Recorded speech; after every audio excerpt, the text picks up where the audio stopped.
For 25 cents per gallon on your first tank. You can cash out anytime right to your bank, PayPal, or a gift card for Amazon and other brands. Just download the free Upside app and use promo code EXIT25 for a 25 cents per gallon bonus on your first tank. That's code EXIT25 for a 25 cents per gallon bonus. ESPN Northwest Florida.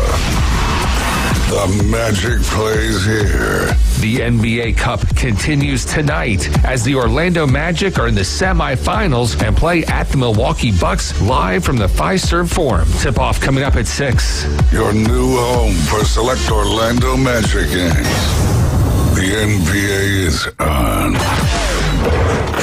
ESPN Northwest Florida. This is Joanna with ESPN Northwest Florida. Here is your weather forecast on this Tuesday afternoon. The rest of the day, sprinkles and clouds and 74 with a moderate breeze around 13 miles per hour coming out of the south. For tonight, possible thunderstorms and clouds and a low near 63. Tomorrow, possible thunderstorms in the morning and then some sun and a high around 71. For Thursday, sunshine and a high of 57. This weather forecast is sponsored by Mid-South Lumber, the best little lumberyard in Panama City. Thank you for keeping that dial at ESPN Northwest Florida. Rely on it. With over 65 years of combined experience, Instant Replay Sports Cards is happy to help you take your collection to the next level. They carry all the new hobby boxes, signed memorabilia, and supplies. New and vintage cards and Pokemon. They sell and trade cards and are always looking to buy. They're an authorized source for Topps, Panini, Upper Deck, and Leaf cards. Instant Replay Sports Cards is open 7 days a week at 752 West 23rd Street, down from Academy Sports. It can always be reached at InstantReplaySportsCards.com. Tired of flipping through channels and finding nothing good? Introducing Lucid Stream TV. Get over 2,000 live streaming channels. Catch every game of the season with over 100 sports networks, including ESPN, ESPN+, the NFL Network, and Red Zone. Even pay-per-view events. Watch local network channels from most major markets throughout the country. Fox, ABC, CBS, and NBC. It's more than sports. Lucid Stream TV offers premium movie channels like HBO, Cinemax, Stars, 200+ entertainment and news networks, or watch 10,000 movies on demand, including recent theater releases. Just $41.99 a month when you use the ESPN-NW promo code at checkout. Watch on up to 5 devices at the same time. Perfect for sharing with family and friends. Lucid Stream TV gives you everything you want for less. Cut the cord, not the fun. To score Lucid Stream TV, go to ESPNPC.com and click on the Lucid Stream TV logo.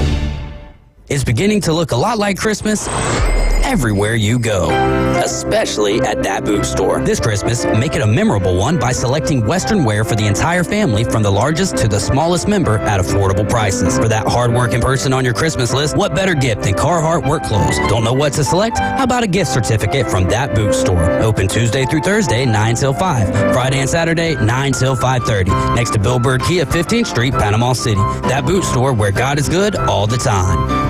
As a realtor, it's important who you choose as your title company. May we suggest South Oak Title? Their offices are modern, comfortable, and state-of-the-art. South Oak Title can close transactions in any location in Florida, Alabama, and Tennessee. Their free mobile app allows realtors to deliver a net sheet in seconds. They provide mobile closing services to accommodate buyers and sellers. Their offices are beautifully decorated, state-of-the-art, complete, safe, and secure. South Oak Title, creating a better title and closing experience through technology and tailored service. Visit them online at southoaktitle.com. Signworks, a business serving businesses since 1985. Everything from signs and banners, vehicles and boats, magnetic and real estate signs, contractor signs, and much more. Signworks can do large format, full color printing too. Signworks, a real professional in the business world. Call Signworks at 785-8899. Signworks, 850-785-8899. WVLQ Port St. Joe, WGSX Liberty, powered by Panama City Toyota. ESPN Northwest Florida. Give us a call, 850-215-6290. Sports Talk Radio will never be the same. Oh, you gotta give it that hawk. The Afternoon Underdogs. Onion pickles. Live and local on ESPN. Northwest Florida. Keep making noise. What is going on with your Northwest Florida? You're riding with the Afternoon Underdogs. This is ESPN Northwest Florida, 104.3 here in Panama City, 101.9 in Port St. Joe. I'm David Hayes, along with Tyler Bishop and Caveman Rick. We are taking your calls today at 850-215-6290. ESPN Northwest Florida and Holland Hearts are coming together for the Magic Express. We're going to be sending a bus load, almost said a boatload. That would be fun, right? Traveling to Orlando via boat to go to a basketball game in the middle of the winter. Cold, right? Yeah, that's exactly where I was headed with that. But I don't know.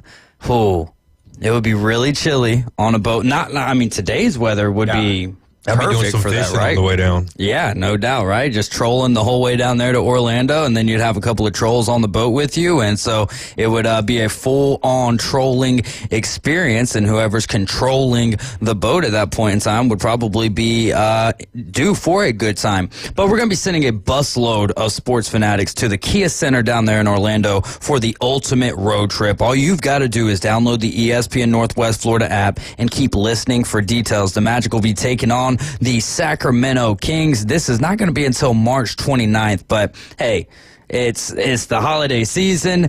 Just as fast as college football season has almost passed us by, so will the holiday season. Then we'll be looking at March Madness, and this will be one of the final weeks in March Madness, probably the final 4 week if I'm not mistaken, but yeah, it's a fun event, and this time they're going to be sending you there for plenty of time. You're going to be staying the night, and it'll be a Saturday evening game, so I imagine you would leave Saturday, and then you'll be back Sunday at some point in time, and it'll be a great time. Holland Hearts Express does a wonderful job, and hey, one thing we can guarantee you is that the food will be hot this year, because we did have some complaints of a little bit of maybe not cold hot dogs, but lukewarm. And what's the whole point of calling something a hot dog if it ain't going to be hot? It's just a dog, right? It's just a dog, just like them Georgia Bulldogs. Tyler Bishop in the building with us. He's a huge Georgia Bulldog fan, and as you know,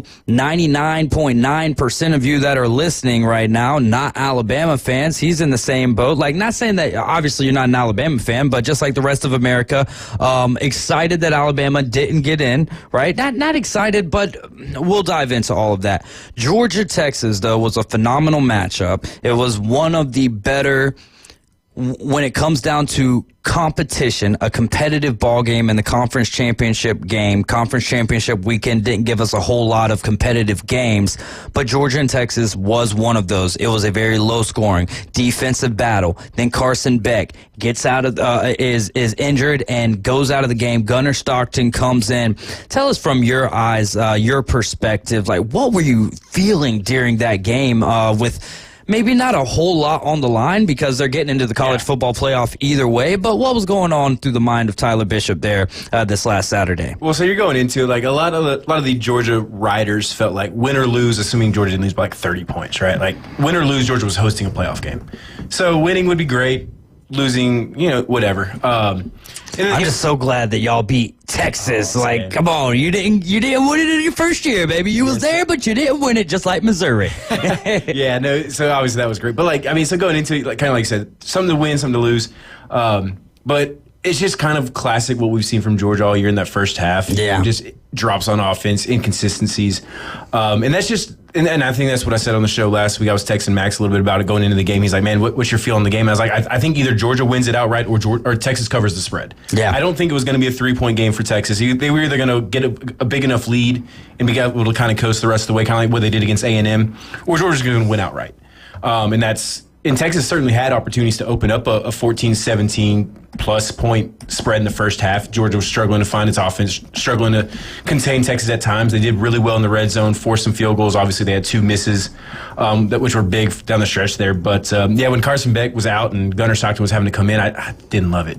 I've said on this show, like, I wasn't a huge Gunnar Stockton fan. The way the team responded to him was phenomenal. I mean, they've had some videos of, like, guys, one of the tight ends talking to him, like, hey, man, if you believe in yourself as much as I believe in you, we're going to win this game.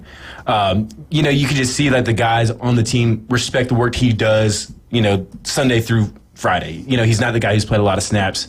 And they found a way to win, right? That big shot he took in overtime where his helmet came off, they called targeting, reversed the targeting.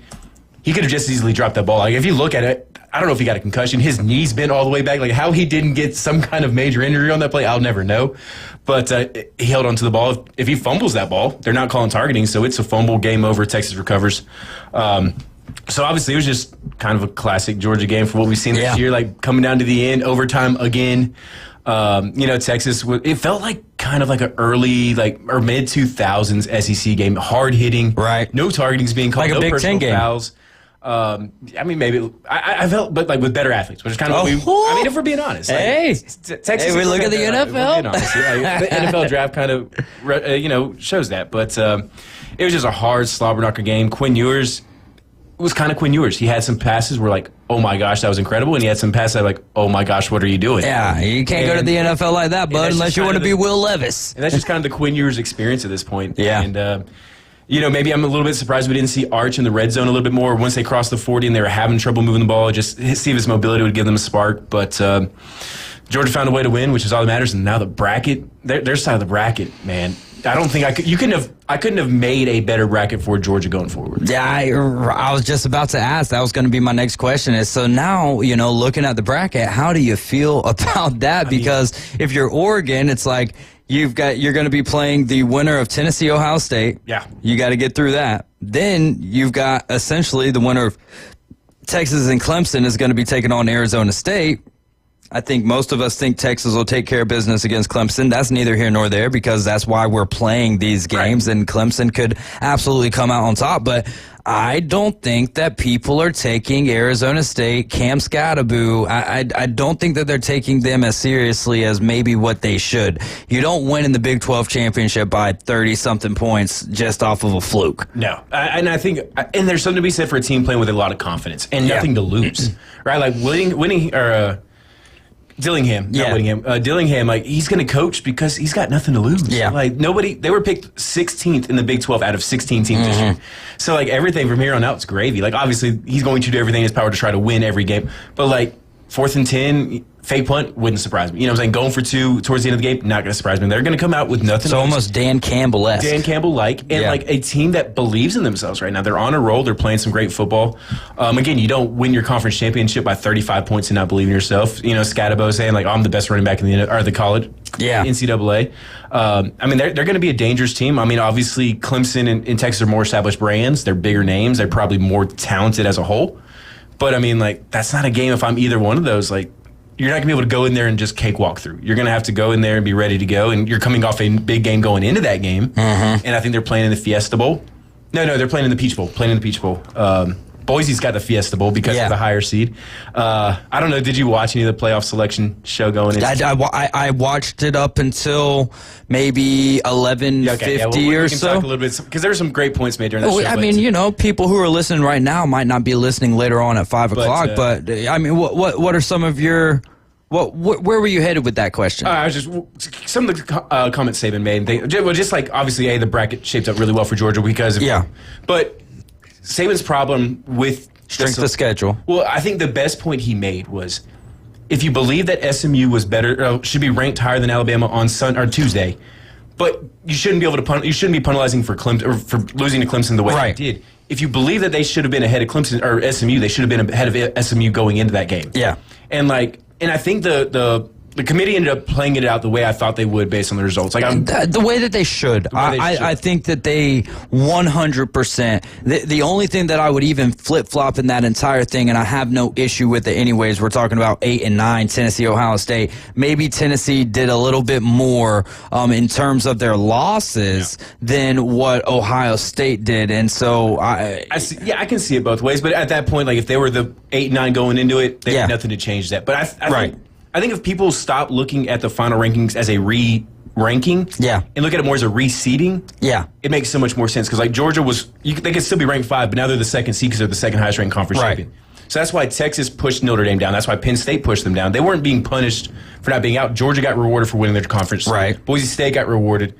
Arizona State. So those people pushed the seeds down. But if you look at it as a reseeding versus a re-ranking, there's really not a whole lot to argue with. They said they weren't going to punish conference championship participants. I said that going into the season. I didn't think they were going to, and we saw that play out in the fold. And I don't think they should. I do think that there's a reality. Iowa State, Are they punished for losing their conference championship? No, but they're not in there. Clemson, had they lost, well, but they wouldn't have been in either way. Right, so right. No, that's what, because Iowa State and Arizona State were like 15, 16. 15, and they were out. They were right next to each other when last Tuesday's ranking came out. And I do think that there's a point for that. Like, even at 3 losses, do you think Alabama was better than SMU? Like, for the committee? And if you felt like that, then you should have had, those flip-flop. But my thing is I truly do believe, had SMU just laid an egg in that game, then the committee's putting Bama in. And the thing is I hate that. I'm so glad that SMU came back, because Alabama laid an egg. Alabama laid a huge egg, and it's just like last year. The reason that you had to leave Florida State out was because Texas beat Alabama. Well, this year, the reason you got to leave South Carolina out is because Alabama beat South Carolina. The reason you got to leave Ole Miss out is that one's a little bit tougher, but the late loss to Florida, that doesn't look good as Florida does look. And then also the early loss to Kentucky is not good. But those are close losses. What Alabama did was shameful. Yeah, I mean, and really the biggest argument at that point is like, Bama lost on the road while Ole Miss lost one of their games at home. Yeah. But it's like, Ole Miss beat Georgia by more later in the season. Ole Miss lost to arguably a better team than Alabama did late in the season. We would probably argue Florida was a better team and they lost the same weekend. Yeah. When Alabama lost to Oklahoma. Oh, yeah. Florida barely beat Ole Miss. Oklahoma beat Alabama by 3. Like, I see and they beat South Carolina by more than Bama. Like, there's a lot of reasons why I would have argued. You could have argued Ole Miss over Bama. I would have been fine with that. And I know you much more logical than other fans, but it's just. I think it's more the outsiders than the Bama fans that are actually making this such a big deal. I know that there's some Bama fans who are like, come on, like they're at the end of the day, they're a wild bunch. If you lose 3 games, I get your argument that you feel like you should be there. Maybe you feel like you're one of the best coach teams, but if you lose 25% of your games, I don't think you have a argument to be that upset about. I think here's my argument to that is, in this year, 100%. Let's say we get to a point next year where it's every single conference champion has 2 losses. Then if you got 3 losses, then exactly. But in this particular situation, yes, I'm right there. And the thing is SMU lost on a walk-off field goal. It goes back to my argument 2 years ago when Ohio State got in above Bama, but Bama's losses were very close to LSU because LSU decided to go for 2 and a last-second field goal for Tennessee. So if I'm going to hold that argument then, I'm dang sure going to hold that argument now when it's in the conference championship. And I really don't get off as much on I will say it's a little bit different because I like to look at things factual, but the whole conference, ACC, Big 12, SEC, Big 10. But then when I sit here and I'm like, how many teams in the SEC, like, the ACC is boasting a bunch of bowl teams, right? Well, how many of those teams, and we're going to get to see a few of these matchups, right? Hopefully they're at 100% participation, if you will. But how many of those teams are like, when you're so deep that your like 5th, 6th, 7th best team is 9-3? That's to me where it's like, all right, this is where the differences are. Like, and you look at the Big Ten, right? And their top squads are 1 and 2 losses. Like Oregon undefeated, Penn State 2 losses, one of those being a conference championship loss, and the other to Ohio State. Indiana 1 loss. We'll talk more about that here in the what is that? Injected into my veins. Oh, okay. I thought I'd wear something too to commemorate a death. Whenever you want to honor someone. There you go, a black outfit. Go into a You wear a funeral. black outfit with a red A on. There you go, my man. There you go. Well, I'll make sure that I get me a little IU. Hey, scarlet letter. the scarlet letter. The scarlet. Oh my goodness, that is the exact letter that the adulteress was wearing, isn't it? Oh man, Max, what's going on, my man? Not much. House divided in the Delighten household with Indiana and Notre Dame.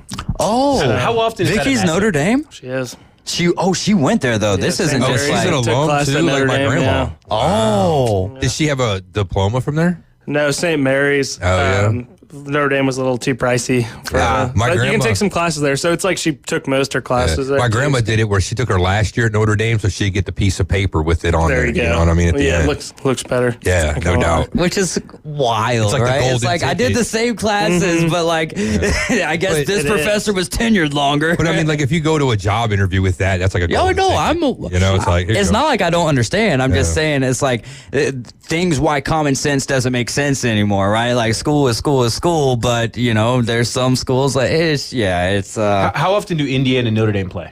it's been a while We haven't since played they in a while. played. We have it scheduled for like 2030, I think. I didn't know sick if it of was those two. I knew it wasn't really considered like an 2030s. in-state rivalry. I just didn't know if it was fairly frequent. No, and okay. I saw a tweet today too that was like the running joke is that like Notre Dame people are so ashamed to admit that Notre Dame's in Indiana. Are they actually though? There's Yeah, South Bend. yeah.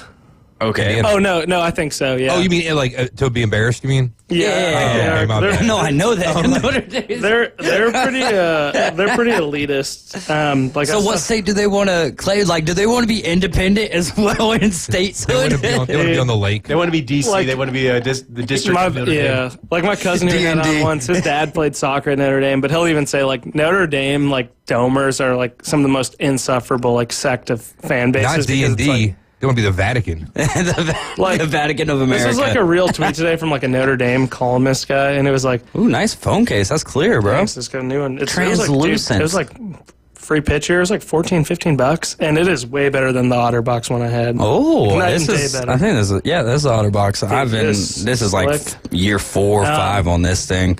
This guy tweeted though, and he's tweeted Notre Dame's. I think I sent it to you guys too. I said Notre Dame's first round CFP game against Indiana is officially a sellout. The university is turning buyers to SeatGeek, where the lowest price for a pair of tickets is currently $14.86 each, which is insane. Almost $1,500 for an But Indiana that's football 2 game. tickets. 2 tickets, right? Or is it $14.86 No, a piece? Yeah, Are you football going? runs different in Indiana. No, I'm not paying $1,500 this year for 1 year. Yeah, $500 an hour. Yeah. And the second paragraph of the tweet though says, "Hard to imagine an influx of Indiana red in South Bend at that rate. Could be all Irish." It's like, dude, what you calling Hoosier fans poor? What are we doing here? Like, But like for Hoosier fans, wouldn't that be basically like your Super Bowl? Like, I mean, you guys haven't done For anything. sure. It's like you got fans that Yeah. have probably been saving up for 30, 40, 50 You years. only get one shot. Do not miss your Like, chance to serious. go. no, you're like spot on. like the And- Lion fans from last year, though, going to the NFC Championship game. Some of them waited their whole life for that. No, exactly. And like, yeah, it's going to be a lot more red than people think. Exactly what you're saying. And what people don't know is like looking at the NIL collectives right now for 2024, right? For funding. Okay. You have Texas at 22.3 million, Ohio State at 20.2, LSU 20.1, Georgia 18.3, A&M 17.2, Michigan 16.3, Bama 15.99. So That's a 16. false because they keep theirs private. I'm just kidding. I'm just kidding. Does the Michigan But- number include the Dave Portnoy? Anyway, Yeah, it can, right? Henry Ellison, yeah. But anyway, we're at like 10th on this list, and we're 13.6, which is a lot for Indiana. Like, This just goes to show you how good of a job. Because if we were looking at this number for going into Yeah. 2023, Wouldn't be what's the it same. like? Negative 3.6 million. probably Like the school's got to pay the boosters to boost them. we're neck and neck with Penn State, which I think that goes a long way. Yeah, I think it does. Oklahoma, Clemson, Florida, Bama, Michigan, all total football schools. Georgia, I mean, Yeah. At the end of the day, it's just like stuff like that, and that's like I know that Notre Dame fan who posted that is 100% genuine in saying that, and it's like. Come on. Like, just where one do of you those, get like- off to, dude? It's just one of those like big brother, little brother complexes. It is, like, though. And I'm not saying that as like it's just like the way they view themselves in the state, Right. And traditionally, like football wise, sure. They're it's not good. even probably really much of a discussion. But it's like, but sometimes you got to realize like, hey, just because it's traditionally been true, it doesn't mean jack for this year because Exactly. Indiana's in the playoff, and here we go. And I do want to talk a little bit So- more about this game, so- at least thinking of the chances. Go ahead. Yeah, someone AI edited the touchdown Jesus too, so it's going, you. That is interesting. I think we have a lot of Notre Dame fans in this area. I know that when we were over there at the Navy base not too long ago doing some We were judging doors. They were decorating the doors ahead of the college football season, and so me and Ryan Mulvey went over there, and we were one of the judges, or some of the judges rather. And the person who ended up winning was a Notre Dame fan. And the reason I was like, well, the reason why I picked you as the winner is because this is all you're going to win. You guys aren't even going to make the college football playoff, and here they are. But Notre Dame fans, I want to hear from you. 850-215-6290. Are you going to be going to the game, and then what's the split going to be between Indiana fans and Notre Dame fans there in South Bend? How much do you get if you're the home team, like allocated? I think this is our first time going through this. I think it almost ends up being like traditional home field split. Which is like, I mean, is that 75-25? So it really varies. I know the SEC has limits or like regulations on what they have to, like what they require teams to give like visiting fan bases. I don't know the percentages exactly, but I'd say it's probably like 80-20 at best. Okay. But it may not even be 20. But I mean, that also includes a lot of times like band tickets. So an SEC team for a typical home game makes about $2 to $5 million per home game. I would say for a college football playoff game, the ticket splits. The allocation, like percentage-wise. Right, but I mean, I don't know what the percentage is going to be, but what I'm trying to say is, so for an SEC team, if they're making $2 to $5 million for a game, then I would up that by 10%. Yeah, I mean, easily. I don't know what the allocation. I think that's still going to be. Average tickets. So it's $1,500 is the cheapest. So I don't know, say $3,000. There you go. It's gonna be like $25 million. Math live on the air. What do you got? So apparently, visiting teams will only receive about 3,500 tickets for the CFP. Oh, that's what it was. Oh, I thought we were going. Okay, no, all right, gotcha. So 3,500 tickets is all that they're required to give to the visiting team. Also, that's huge. And y'all are gonna sell y'all's tickets anyways. 81,000 seats. So you're selling like average $3,000 a ticket. $243 million. Would be $3,000 for 2 tickets, right? Well, I guess you're averaging it out. For average, yeah. Panama City, let's build a stadium and a college. Let's get our boosters going here, get into the college football playoff. Conservative, too, like 2,300, say a ticket, 81,000 fans. 186.3 mil. That's at 2,300 per ticket. Per ticket, yeah. So secondary market, 1,500. But the secondary, that's not what the school's going to make. They're only going to make off the face value. Oh yeah. Sorry, I was just saying like no doubt. Money going around. I mean, hey, listen, we're all just throwing Notre Dame doesn't need any spitballs at the wall. Hey, you're riding with the Afternoon Underdogs. Coming up next, it's your Minute with Max, and Max has decided that he would like to have a segment of one of those Ask Me Anything. So give Max a call right now, 850-215-6290. A little AMA action with your guy, Max DeLyden. 104.3 ESPN Northwest Florida is your home for the NFL. Touchdown, Denver! We bring you the biggest games every Sunday, Monday, and Thursday night. Oh, he's got the first down! Plus, we'll broadcast more college football games than ever before. He did what? Live NFL and college football play here. Unbelievable! 104.3 ESPN Northwest Florida. This is Joanna with ESPN Northwest Florida. Here is your weather forecast on this Tuesday afternoon. The rest of the day, sprinkles and clouds and 74 with a moderate breeze around 13 miles per hour coming out of the south. For tonight, possible thunderstorms and clouds and a low near 63. Tomorrow, possible thunderstorms in the morning and then some sun and a high around 71. For Thursday, sunshine and a high of 57. This weather forecast is sponsored by Mid-South Lumber, the best little lumberyard in Panama City. Thank you for keeping that dial at ESPN Northwest Florida. Rely on it. Here at Panama City Toyota, Toyotathon is on, where you can get 3.99% APR on a new RAV4, plus 90 days until you make your first payment. Get 2.99% on the totally redesigned Tacoma, and you get $1,000 in holiday cash. Or get 1.99% on a new Tundra and $1,000 in holiday cash. Good cheer and great deals. Toyotathon at Panama City Toyota. Offer expires January 6th. Visit PanamaCityToyota.com for details. Hi, folks. It's Tracy from Tracy's Fine Jewelry. Santa called and he asked me to help everyone get ready for Christmas and avoid the stress and rush. So we've stocked the store with all of our favorite pieces of gold jewelry, chains, bracelets, pendants, and earrings. Whatever you're looking for, Tracy's Fine Jewelry has the largest selection and the best prices in town. Looking for a curb chain for Dad? Tracy's has it. A gold cross for your sister? Tracy's has it. Even those white gold hoop earrings, yep, that's right, folks. Tracy's has it. So shop where Santa shops. Tracy's Fine Jewelry inside Coin and Bullion Reserves. Brace yourself and strap in for the ultimate adrenaline rush. It's showtime. Now back to the Afternoon Underdogs, ESPN Northwest Florida. And we are back. This is the Afternoon Underdogs here on ESPN Northwest Florida. We did have a nice dosage of Monday Night Football for you last night between the Bengals and the Cowboys. Shades of what year was that they kept bringing up last night with Lonnie Law? Who was it that they were talking about? Lonnie Lett, maybe? Leon Lett. Leon Lett, yes. Snow game against the Dolphins, I believe it was, in Dallas Stadium. And they did the same exact thing with the muffin of the blocked punt. Man, that was a wild game last night. And Joe Burrow and Jamar Chase and T Higgins didn't have a great fantasy. I think so they only had like 5 targets. Yeah. But Jamar Chase and Joe Burrow came together and. Man, they Brown did good work on the ground too. Yep, Chase Brown had dog. Oh my gosh, man! Better than Blake Corum. Lost a couple of fantasy matchups last night due to that game, but hey, cost me a bye in my fraternity league. Thanks a lot, T. Higgins, bum. I think I did get bumped out of first place in 2 leagues last night. So hey, at least you didn't get publicly outed by a friend like Jalen Hurts and A.J. Brown. Oh man, I almost wanted to have. I wanted to send that over there on my Twitter and have that available to Brandon Graham. Actually,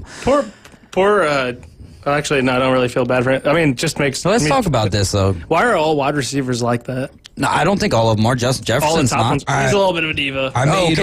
But when has he ran his mouth about his quarterback?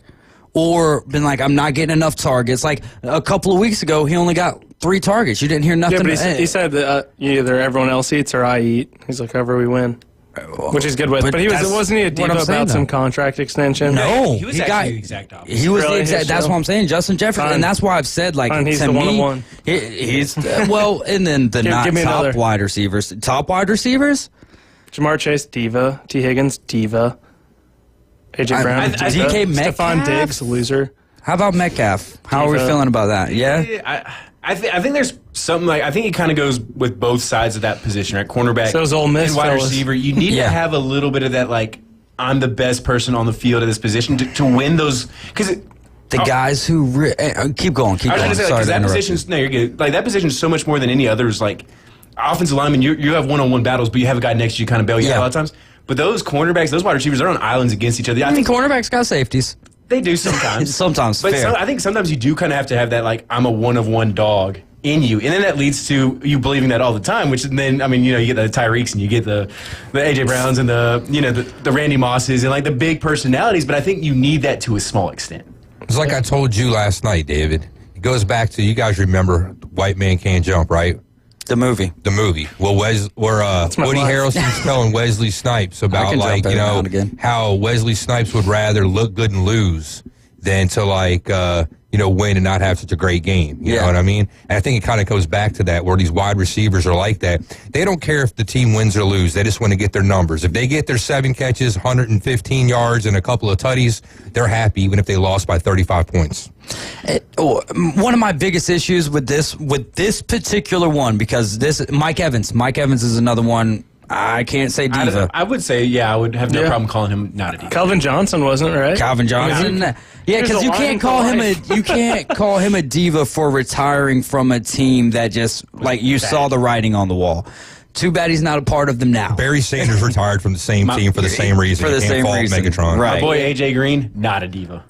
All right, Terrell Owens, diva. Way more than a diva. Ocho Cinco, diva. No comment. Antonio Brown, knucklehead. CTE. No, CTE. I'm just a knucklehead. He wasn't a diva. Don't even go there with the CTE. Diva's not strong enough. My man flew in on a hot air balloon. With frozen feet. With frozen feet. Walked off the I can't drive, so I had to fly today. The worst are the, like, really bad receivers who are divas, like Chase Claypool or like Deontay Johnson. It's like, I'm not getting in, so I'm not going to go on the field. Oh, now you're going to play more.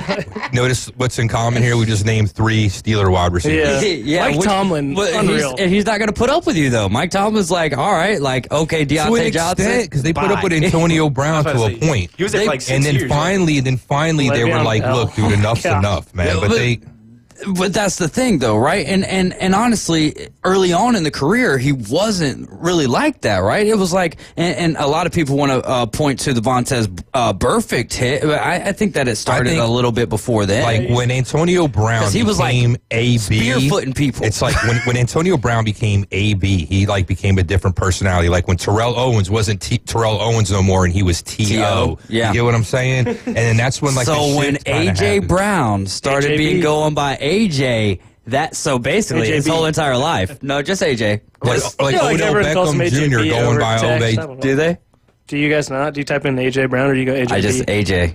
Oh yeah, I guess I do AJ Brown. I don't think I talk about AJ Brown enough to know how he's on a couple of my fantasy teams. Oh, I definitely. Frustrating guy. He's not getting enough targets, so it doesn't really matter. Well, he's like 43rd, I think, in targets. I heard somewhere today. You know, he was like a top five wide receiver, and I do believe he is a top 7 wide receiver. And more importantly, he lost a friend. Yeah, Jalen Hurts. You know what? Honestly, I hope Jalen told him to sit down and shut his damn mouth and like, look, dude, we're winning, and if that's what it takes to win is like you not get any balls or you get one ball thrown your way, who cares, buddy? I don't think Jalen Hurts is like maybe the smartest guy on the field, but I think he's a good leader. Howie Roseman, I don't think he's the guy who would. If you when you say smart, hold on, Rick. When you say smart, are you saying cerebrally smart, or are you saying football IQ smart? Both. Okay. I was just curious. I don't know. Actually, more.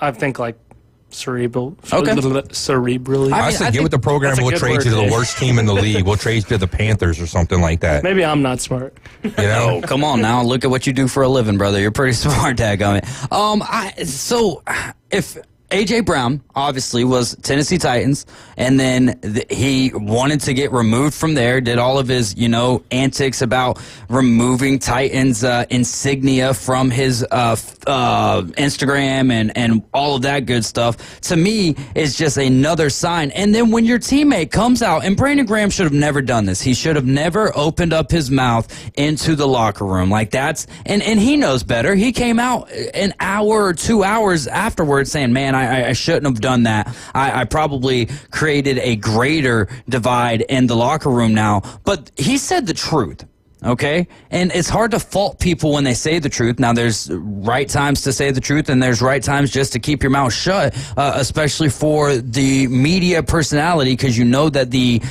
crap storm that's about to ensue with that. But he said, number one's trying. Jalen Hurts is trying. Number 11, not so much anymore. And they used to be friends. And that's not the case anymore. Jalen is AJ Brown's daughter's godfather. Well, I guess you can change that, right? There's I know, but I'm still saying. So you would think, you would think should be a good relationship. You ain't my baby's goddaughter no more. I'm getting a new godfather. I'm taking my kid and going home. Oh, man. But this is 2 years in a row if you're the Eagles. 2 years in a row and you started out so hot last year. This is why. Like, if you look at the functionality, if you look at the cohesion, the chemistry that the Lions, that the Chiefs, like, you're not hearing these type of stories out of the Lions and out of the Chiefs. Imagine if A.J. Brown were to be able to just sit down, shut up, just like how you said Jalen Hurts should do, and realize you've got an all-time running back at y'all's disposal right now. You're not going to get the receptions, the targets that you had in the past. We're a better football team because of that. And because we're a better football team, we might be able to hoist the Lombardi trophy at the end of the year. And if he doesn't want to do that, it's going to be at the detriment of the Philadelphia Eagles, and they're going to miss out because of him. And it's not. And people are going to say, well, Jalen Hurts. No, man.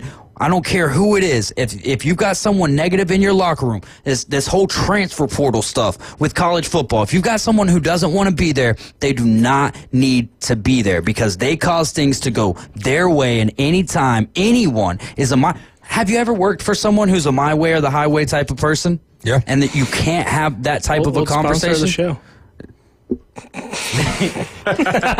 when things are like that and you can't have a conversation, at the end of the day, the employer, it is his way or the highway. correct? Correct. That doesn't mean as an employee that you have to work for said person because it's his way or the highway. And you can always take the highway because there are jobs out here and you just got to make yourself available for that. But it makes life a lot easier when we can conversate, communicate, and find some common ground to be able to find what works better for both of us. Obviously, it needs to go the way that the employer wants it to go because this is your business and you're the one making money and I'm making money off of you making money. So the more money you make, the more money that I could possibly make. It always, like, I understand. Or the better vacation you go on. I always understand, like, receivers, players in general, like, chasing the money early because you want to cash in on these God-given talents when you can. Yeah, but, like, a guy like for A.J. sure. Brown has already been paid. Yeah. So, like, at this big time money. Like, why not be okay with, I can take a more, like, at this point, like, how much money do you need to make before, like, winning a championship becomes more important than stats? You know what I'm saying? Like, I think everybody respects A.J. Brown as a player. I mean, he's constantly brought up as a top-tier wide receiver in the league. Obviously, Justin Jefferson is considered the best, and Jamar Chase is kind of right there with him. But, like, at a certain point, like, when is hoisting a Lombardi Trophy and getting that ring, like, when is that not more important than getting 8 catches instead of 3? How insecure do you have to be? You know what I mean? To, like, be, you're sitting there, you're winning, you're on a winning franchise, you're like, got like one of the top 4 best chances to win the Super Bowl this season, and you're sitting here complaining. Like, seriously? I mean, I feel you there. Like, it's just, at a certain point, like, I don't know. I mean, I guess it's easy to say when I'm not the guy, but he's already getting paid the money, whether he gets the 8 catches or 3 catches. And I know he's probably got some incentives in his contract and whatever else, but, like, give me that Super. Like, if you've made $50 million, like, is 55 going to make you happy, or is the Super Bowl going to make you more happy? But I don't get it. Barstool Sports, I can't remember who it was. I think it was Jersey Jerry or something like that. He asked Joe Burrow a question. Would you rather, I'm trying to recollect this like off the top of my head, would you rather make the Super Bowl 5 years in a row and lose every time, and then you have to retire after that, or you don't make the playoffs for 5 years, but you win the MVP for 5 years in a row? And he was like, well, after those 5 years, do I have a chance to win the Super Bowl still? Because in the other, making 5 Super Bowls in a row, I guess he gets an injury or something and is just not able to play anymore. And he was like, well, I mean, I'll take the Super Bowl or the MVPs and everything, but I just want the route to where I can get a Super Bowl. Like, that's what my goal. Oh, no, it was win the Super Bowl and then have to retire after that. And so he was like, well, do I have an opportunity to win the Super Bowl after winning 5 MVPs? So it's one of those things that, that should be A.J. Brown's mentality, but it's not, and it's sowing discord into the Eagles locker room, and that's problematic. We got a question here for Max from Wright State Chris. Max, would you rather make the men's Final Four or the college football playoff? But they've already made the college football playoff. Maybe the championship. Let's say the championship game. You make the championship game. You're taking on the Bulldogs of Georgia. Championship game. I think it's we'd have to play them in the semifinals. Oh, Indiana's on the same bracket. Yeah, the same side of the basket. The scope of what I've seen in my lifetime, I think I would have to take the college football championship. Yeah. So football means more to you now too that you live in the South. No, I think it's just a once-in-a-lifetime opportunity. A once-in-a-lifetime opportunity. He has more faith in Indiana getting back there in basketball. I wishfully think, that one day we could become a blue blood again. Not under Mike Woodson's in basketball, right? I was about to say the only blue blood y'all are in college football is just being the most losingest program in all time of college football. A fact that we learned from Reese Davis on. We will not take that from a non-playoff team. Facts are facts, man. It's facts, not shade. Yeah, I mean, Matt, I wish I had made a bet with someone that we would make a college football playoff before, like the 12 team, before Alabama and Florida State. Can you imagine what that would pay out? Oh, because Alabama obviously wagon, then Florida State Mickey Mouse Conference. So, well, I think that I think anyone would have, like, you could have got a millionaire who's maybe a Alabama fan or a Florida State fan. Well, they probably would have taken you up for a little bit more than that. Yeah, but I mean, you have made a hat bet recently, though. Yeah, I owe you a hat. Yeah. You never cashed in on it. I'm waiting. Okay. All right. I followed up with you a couple times for my hat. Did you? I thought I was the one who kept on bothering you. Like, hey, man, we need to get this out of the way. We need to go look at the receipts. Hey, we can't go look at the receipts. There was like a month lapse, and you're like, hey, which one? No, yeah. What did we bet again that I lost the hat on? World Series. Crap, you're right. Yankees and Dodgers, yep. Kyle Albritton says, why not win both in the same year, which the last team to do that was Florida back in 2005, 2006 or was he talking so? about the MVP Super Bowl? No, he was talking about he was talking about college football because of the question Wright State Chris posed to him. Let's see what else we got. Oh, Wright State Chris says he heard that Julio Jones wasn't a diva. Yeah, Julio Jones never came off as a diva. Seems like class act. Yeah. Amon-Ra St. Brown really doesn't seem like a diva. If we're back on that. Not yet. That's also a good point. Still a little early. That's a good point. I think, there's something about that head coach over there, Dan Campbell, like that maybe it doesn't bring the diva out of players, but keeps people humble. Yeah, keeps people humble. Like Mike Tomlin, like look how Ayuk was earlier this season. You know what I mean? Like he wanted, oh yeah, like deal, and he was sitting and stuff like that, and like being kind of a malcontent. It just goes back to, and he's not even like a top, maybe 15 or 20. Are we putting Devontae Adams in the diva category? I think he's got to be, right? He wasn't. I mean, he didn't really. I don't think he was diva-ish with Aaron Rodgers in the prime in Green Bay. Right. But since he's left, it's been a little like diva. Was it a diva move to want to get out of Las Vegas? I was going to say Oakland, but Las Vegas. When you see the writing on the wall, he was kind of a diva. I would also say, too. Yeah. I mean, I'll take your word on that because I'm not going to say. I would say like the hardest part for him is he went to Vegas to play with Derek Carr, right? Right. And then Derek Carr left. So then, like, no, I don't really blame him for wanting to leave at that point because he went to go play with a guy. Like, also, real big brain move just because you played with him in college. Like, it's NFL Derek Carr now. It's a different. Well, I think it's mostly just like, I don't know if he's going to go. Familiarity. Yeah, familiarity. Yeah, I guess. I don't know if you go get paid $20 million with one of your best friends. Like, yeah, that's true. I don't think he expected a Super Bowl out of Vegas. I could be wrong. But Maybe, I don't know. I technically messed up the question, I guess. Wright State Chris says no. The question is basketball school or football school. What would you rather Indiana be? Oh, basketball school. Yeah. And that's just, where you're from. I've said, like, if Alabama goes 9-3 for the next 4 years and, misses the playoff all 4 or 5 of those years consecutively, and then they go back-to-back in college basketball, winning the national championship, I'm still not going to care more about college basketball. That'd be pretty sweet, though. No, it would be great. Last year getting to the Final Four was like, this is awesome, man. Mm-hmm. Like, I can't remember. I know that there's been times, but I can't remember ever being as enthralled, like as, engaged with Alabama basketball as I was last year on that run to the Final Four. I remember being out there, beat down at the beach. I believe they were playing, was it Clemson in the Sweet 16? And just, getting, if it wasn't, I think it was them. Clemson was Elite Eight, right? Wasn't Sweet 16 Grand Canyon? It might have been. That was a physical game. Yeah. Yes, it was. They let the boys play. North Carolina in the Final Four, right? Or was that Elite Eight? Did UConn beat No. Because who was it in the national championship? You guys beat North Carolina in the Elite Eight. Yeah, that's why I was thinking maybe it might have. It was UConn Purdue. Grand Canyon was UConn 32. Purdue in the Yeah, UConn Purdue. Did you lose to Purdue in the? I think it was UConn. Yeah, it was UConn. I remember that now. Man, Wright State Chris says, I have asked my Purdue friends and they would rather be a football school. Well, good luck. That is never, ever, ever, ever, ever, ever, ever going to happen. Max, tell the people what it is that you do. Regular season merchants. Well, they got close last. Hey, how about the boy? What's his name, man? What was the big fella last year? Yeah, Edie. Hey, he's doing all right from what I've heard in the pros. I'm a little surprised by that. Are you?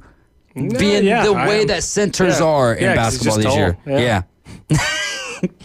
And I guess he worked on his 3-point game a little bit. Nice. Max, tell the people what it is, what you do, man, and how you can help them out. Legion Lending Firm, 850-565-1160. Give us a call. Financing single-family home, condo, you name it.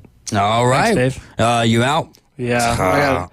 I'm drowning. With your little clear phone case and your I'm drowning, man. All right. Well, hopefully you can keep your head ashore there. You're riding with the Afternoon Underdogs. This is ESPN Northwest Florida. For Max DeLayden, he'll see you guys next Tuesday. We'll be back.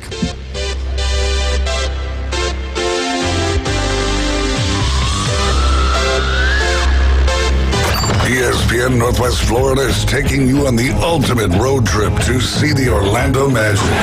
It's the Hall and Hearts ESPN Northwest Florida Magic Express. You'll watch the game from a presidential suite loaded with free food and beverages. To win your trip on the Magic Express, download the ESPN Northwest Florida app and keep listening for more details. Sponsored by Hall and Hearts. This is Joanna with ESPN Northwest Florida. Here is your weather forecast on this Tuesday afternoon. The rest of the day, sprinkles and clouds and 74 with a moderate breeze around 13 miles per hour coming out of the south. For tonight, possible thunderstorms and clouds and a low near 63. Tomorrow, possible thunderstorms in the morning and then some sun and a high around 71. For Thursday, sunshine and a high of 57. This weather forecast is sponsored by Mid-South Lumber, the best little lumberyard in Panama City.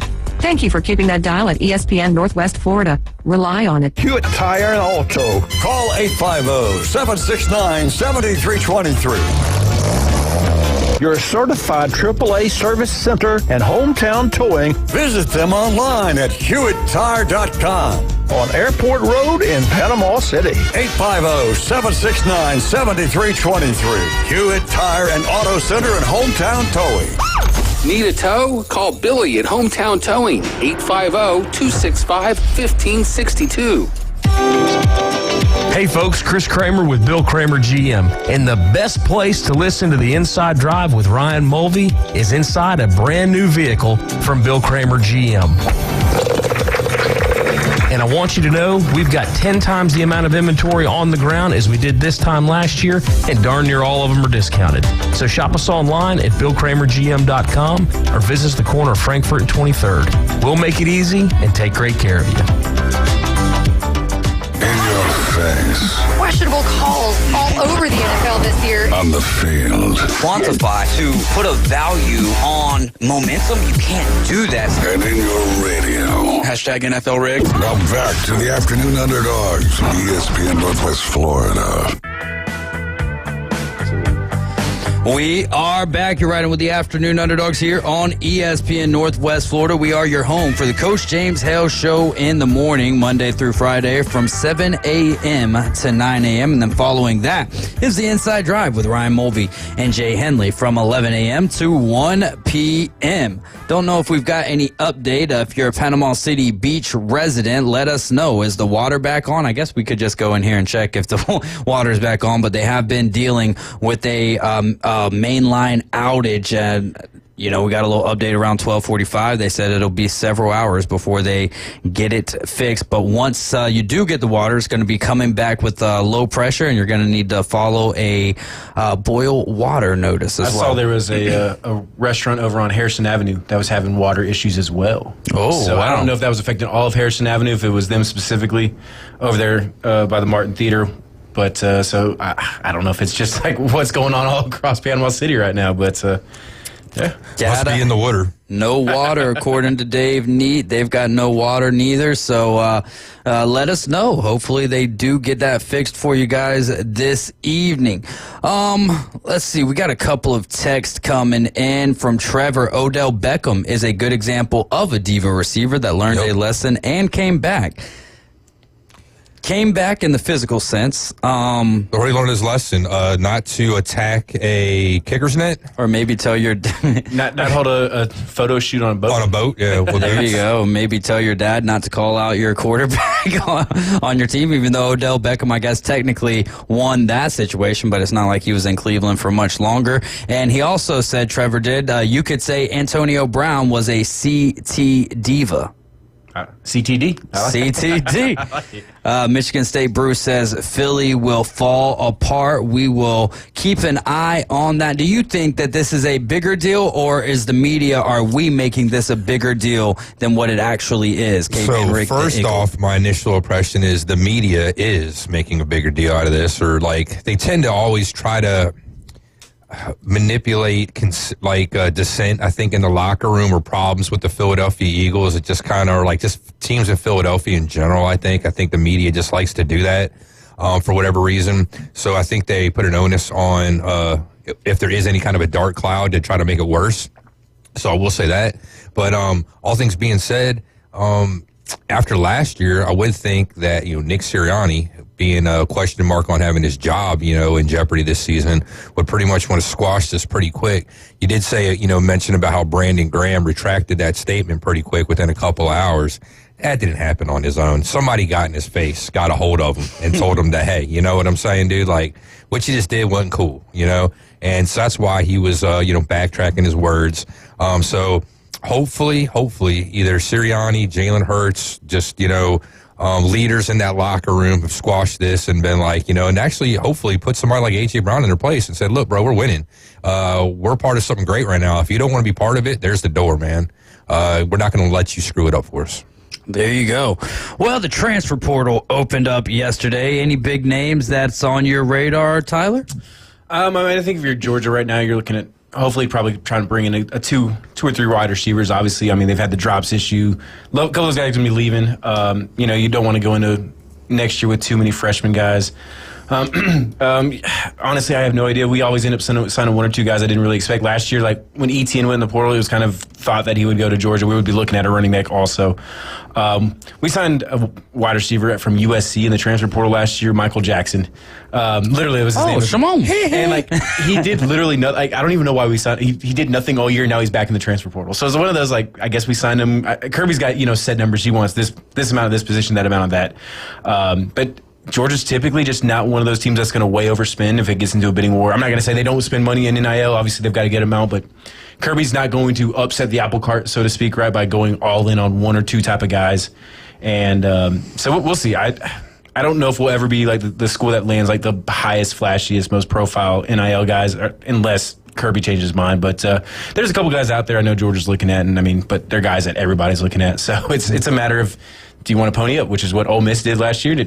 Almost paid off for him. It's what Ohio State did, and it's paid off-ish for him, right? They're in the playoffs, so I guess it's hard to say it didn't pay off for him. Wouldn't it be more likely that he, splurges on defensive-type players, not your flashy, offensive-type guys, wide receivers, running backs? Yeah, I think Kirby's definitely a guy that's going to prioritize the trenches, especially. If you look at our defensive recruiting the last 4 or 5 years, it kind of shows that as well.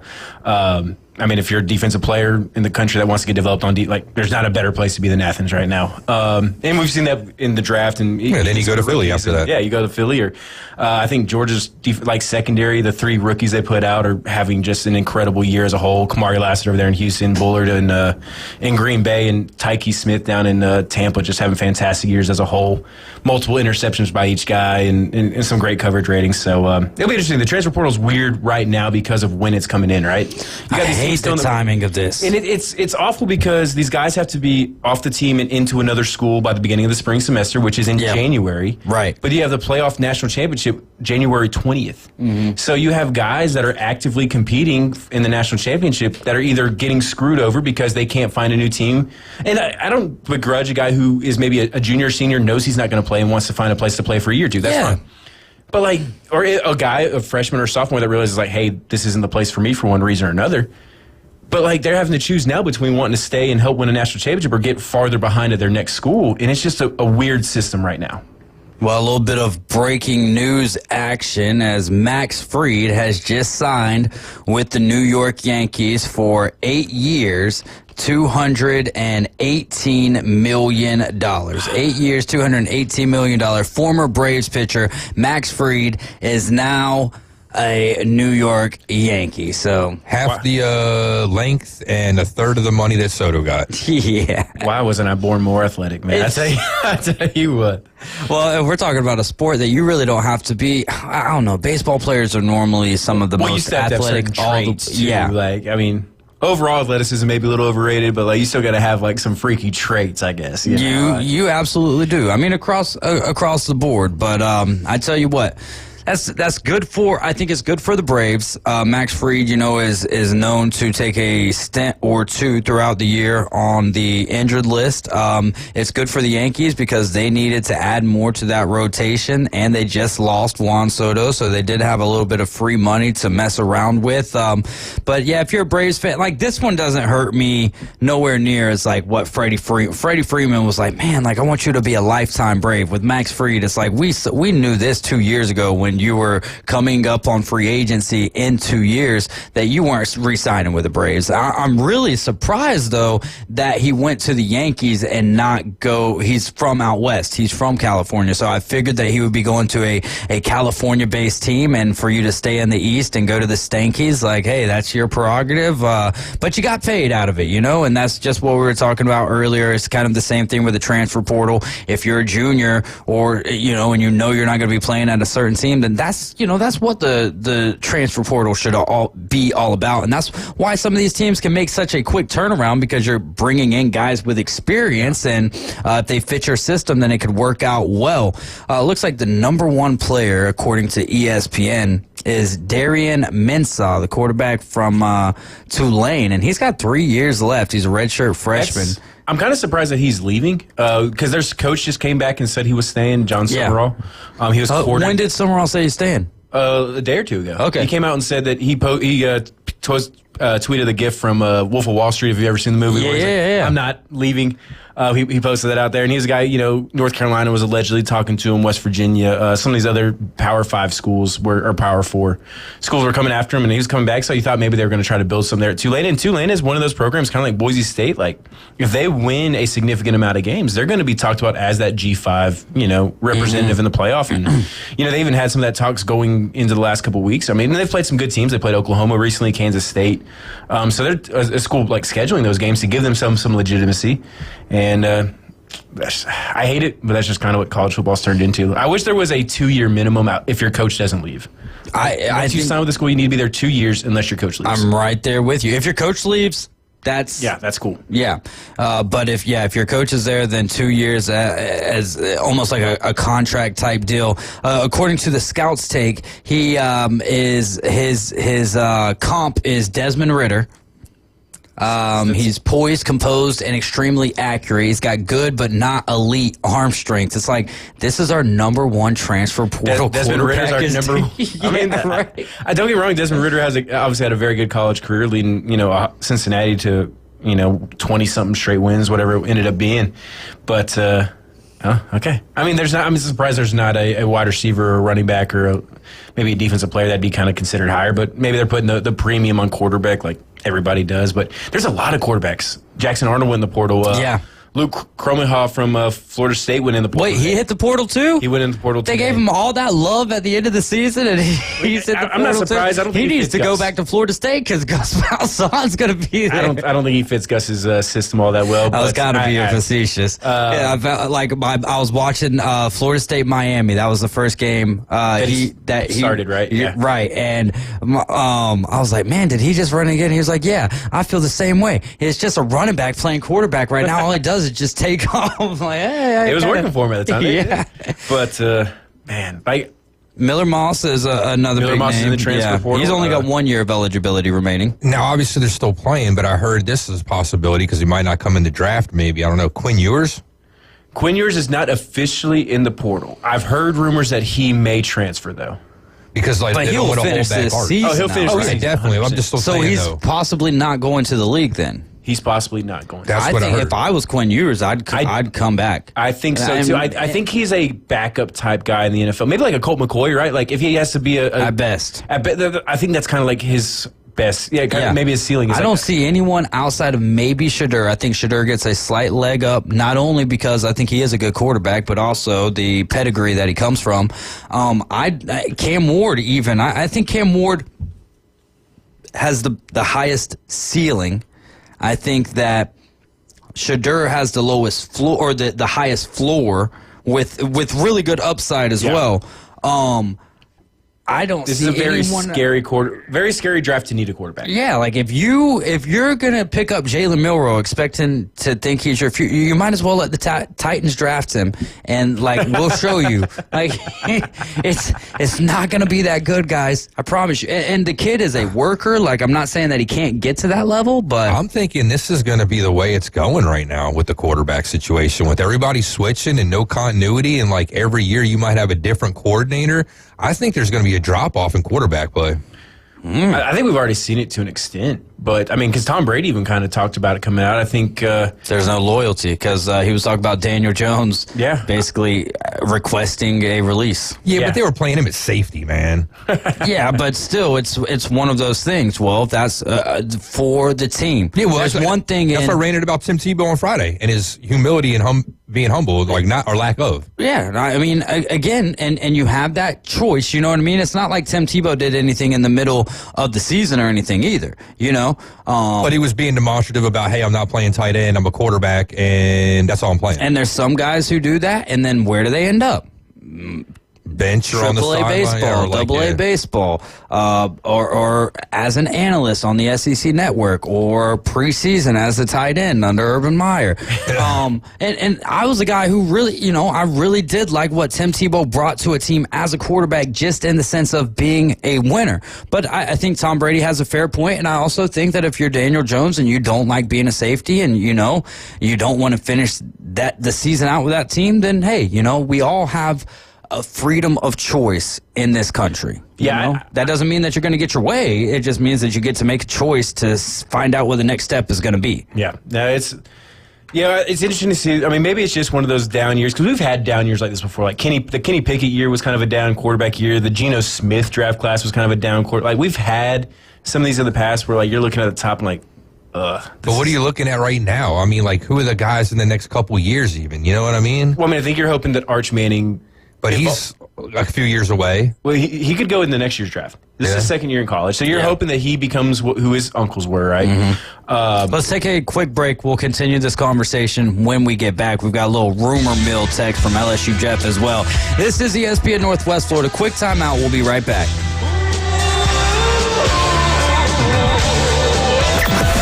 Weather in the Panhandle never stops.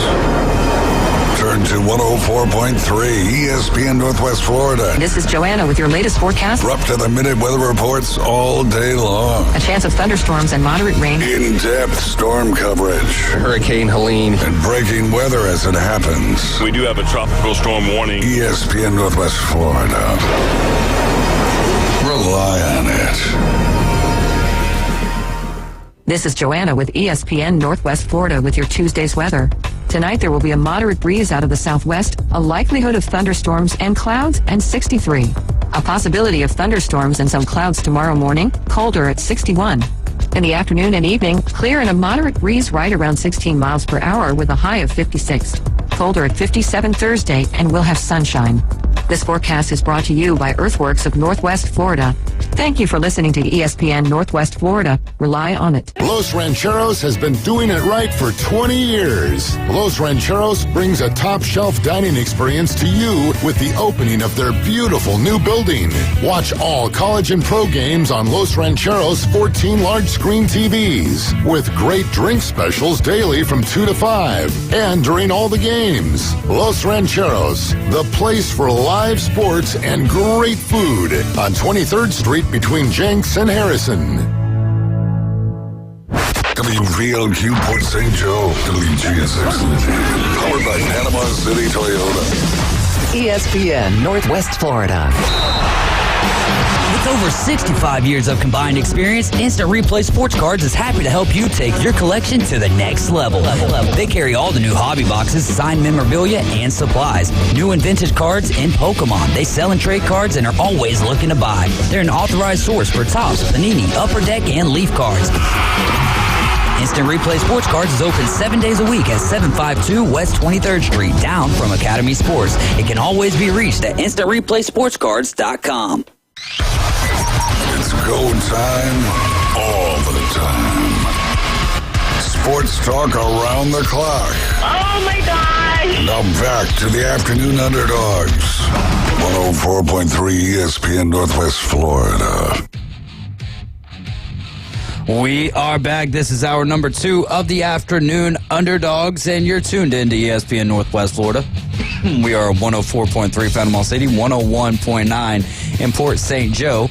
We're taking your calls at 850-215-6290. Before we get on to our topic, I need a drink of water. So, Tyler, tell me about your thoughts here on North Carolina and possibly landing Bill Belichick. It's funny because I think probably 7 days ago to the minute, we were probably talking about Mike Vrabel being the head coach at Ohio State if they got rid of Ryan Day. Yeah, and would we do like 3 segments on that? It felt like it. It's like we were talking about it almost all week last Tuesday, and like. For somebody who didn't think that Mike Vrabel would enjoy recruiting, the only guy I can think of who would enjoy it less is Bill Belichick. But I think there is a very interesting dynamic if you're Bill Belichick. You bring in, maybe he is literally just a figurehead head coach, and they're talking about like him bringing his son as the head coach and waiting and all this stuff. And like, if you're Bill Belichick, maybe you just sell yourself to like draft eligible juniors or guys going in there draft eligible junior and senior year. Like, hey, if you want to develop the best for the NFL, who better than Bill Belichick? And like, I think there is a legitimate draw and argument there. Would it turn out panning out long term? That would obviously have to be seen. It's a really weird situation, and I'll still have to believe I'll have to see the press conference of him in the Tar Heel blue tie and doing tie. You mean hoodie? Well, yeah, the cutoff hoodie. I'd have to see him physically there before I actually believe it. But there's so much smoke about it right now, and nobody else. I don't think powder blue is his color, man. Like, there's just nobody else like that they have smoke about. So like, I kind of have to we have to take it at face value at this point. It's going to be really intriguing to watch. Well, I mean, if your girlfriend was at school, and you had the opportunity to go there. Yeah, go where she. Wait, does that cross? Cross what? He's got a like. I don't think she really goes to school. What, does he have to? Oh, she doesn't actually go there. So. It's just like a. He's got a walker. He's got a walker across the street. I've heard a lot of people saying that, so it's like, okay, there's got to be something. He looks like young chicks. But I was saying, what's he got to do? Like walk her across the crosswalk, make sure she's safe. Yeah. Well, I mean, hey, he'll have a lot bigger. Put her on the cheerleader squad. He'll pull a Lane Kiffin and just be Joey Freshwater 2.0, I guess. There you go.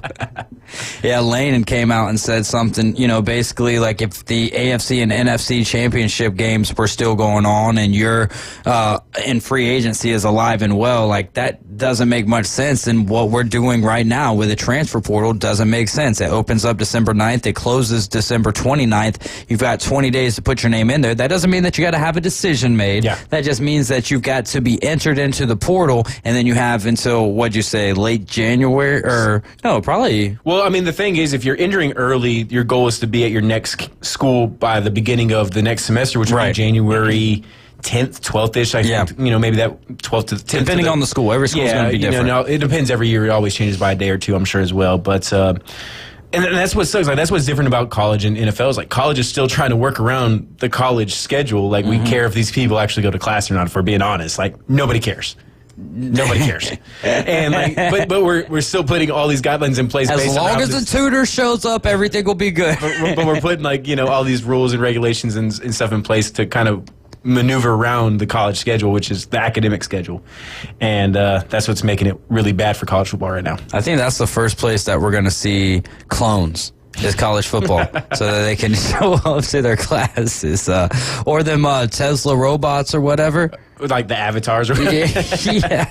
Stormtroopers, my goodness gracious. We can really take advantage of like VR technology, though. You can be sitting somewhere else, taking classes elsewhere, and call it a day. I really want to go to, Cosmo or Cosmo? The sports bar in like San Antonio or something like that? It might be Dallas. Dallas, yeah. It's somewhere over there in Texas. Yeah, it's somewhere in Texas. But like that would be, I don't think it would be something I'd want to do all the time. But like to sit there and have that view, it's still not the same. It's still not the same as actually being at the game. Like I remember seeing a video of Colin Cowherd watching, maybe it was the Browns and the Steelers, that snow game. Yeah. And you're sitting there and you're watching it, but still there's nothing like, freezing your tail off being at the game compared to sitting there and like, oh, look how pretty the snow is via the screens. Like, I get the same feeling at the house, bro. Let me stand a little bit closer to the TV. Just put my forehead right against the front of the TV. We got the same thing. Oh, look at all the pixels. But how do y'all feel about Scott Frost coming home? That's official. That's official. And he's bringing Mackenzie Milton to be a quarterback coach. Okay, I thought you were about to say quarterback. I was about to say, okay, move over, Cam McCormick. We've got a new Methuselah. Good for him. Like good for UCF. Yeah.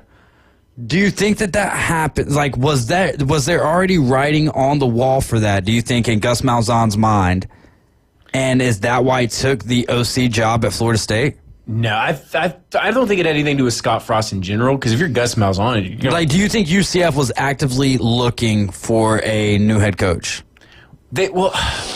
I don't know. Because they did not get the same results out of the Gus bus as what they did prior. Because it was Scott Frost and then Gus, right? No, it was no. Yeah, they had Heupel and then Heupel. Yeah, that's right. And Heupel wasn't even like considered elite by any means when he was at UCF. By UCF fans, like it kind of felt. Well, you're coming off like the national championship by Scott Frost, so it's kind of like a little bit of a drop off there, just because it wasn't 12-0, 13-0, or whatever. But I mean. Obviously, Gus was announced, the day after UCF's last game, so they probably had an idea it was coming. How long those talks had gone on with Florida State and Gus and UCF and everything, that's who knows. I'm surprised Gus didn't get fired and take the buyout and then go work somewhere else. But yeah. That's what I would have done. But I don't know. He's not going to be making near what he made as a coordinator, even if it's at Florida State. I can't imagine. Yeah. I mean, he's probably taken at least 75%. But granted, Gus has been paid a lot of money by Auburn, especially, to not coach anymore. So he's not hurting for money by any means. But it's going to be interesting. I don't know if he was their number one guy going into it. They were kind of linked to some of the usual candidates, the up-and-coming coordinators, the John Summeralls and everything like that at Tulane. But reunions don't always go the best.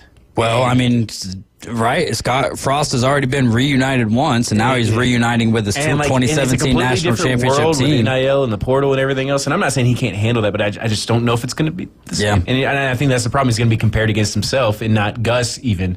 Yeah. And I think it's going to be part of the issue. It's like, yeah, we're better than we were with Gus, but we're not as good as we were the first time you were here. Will they hang another banner while he's there? No. No, I mean they may just because when in Orlando you do Mickey Mouse type things, as Max likes to put it. But hey, there's nothing wrong with that, right? If that's what you want to do. Hey, that's what makes you happy. Who cares what anybody else says at that point? Like we've had schools claim worse national championships. So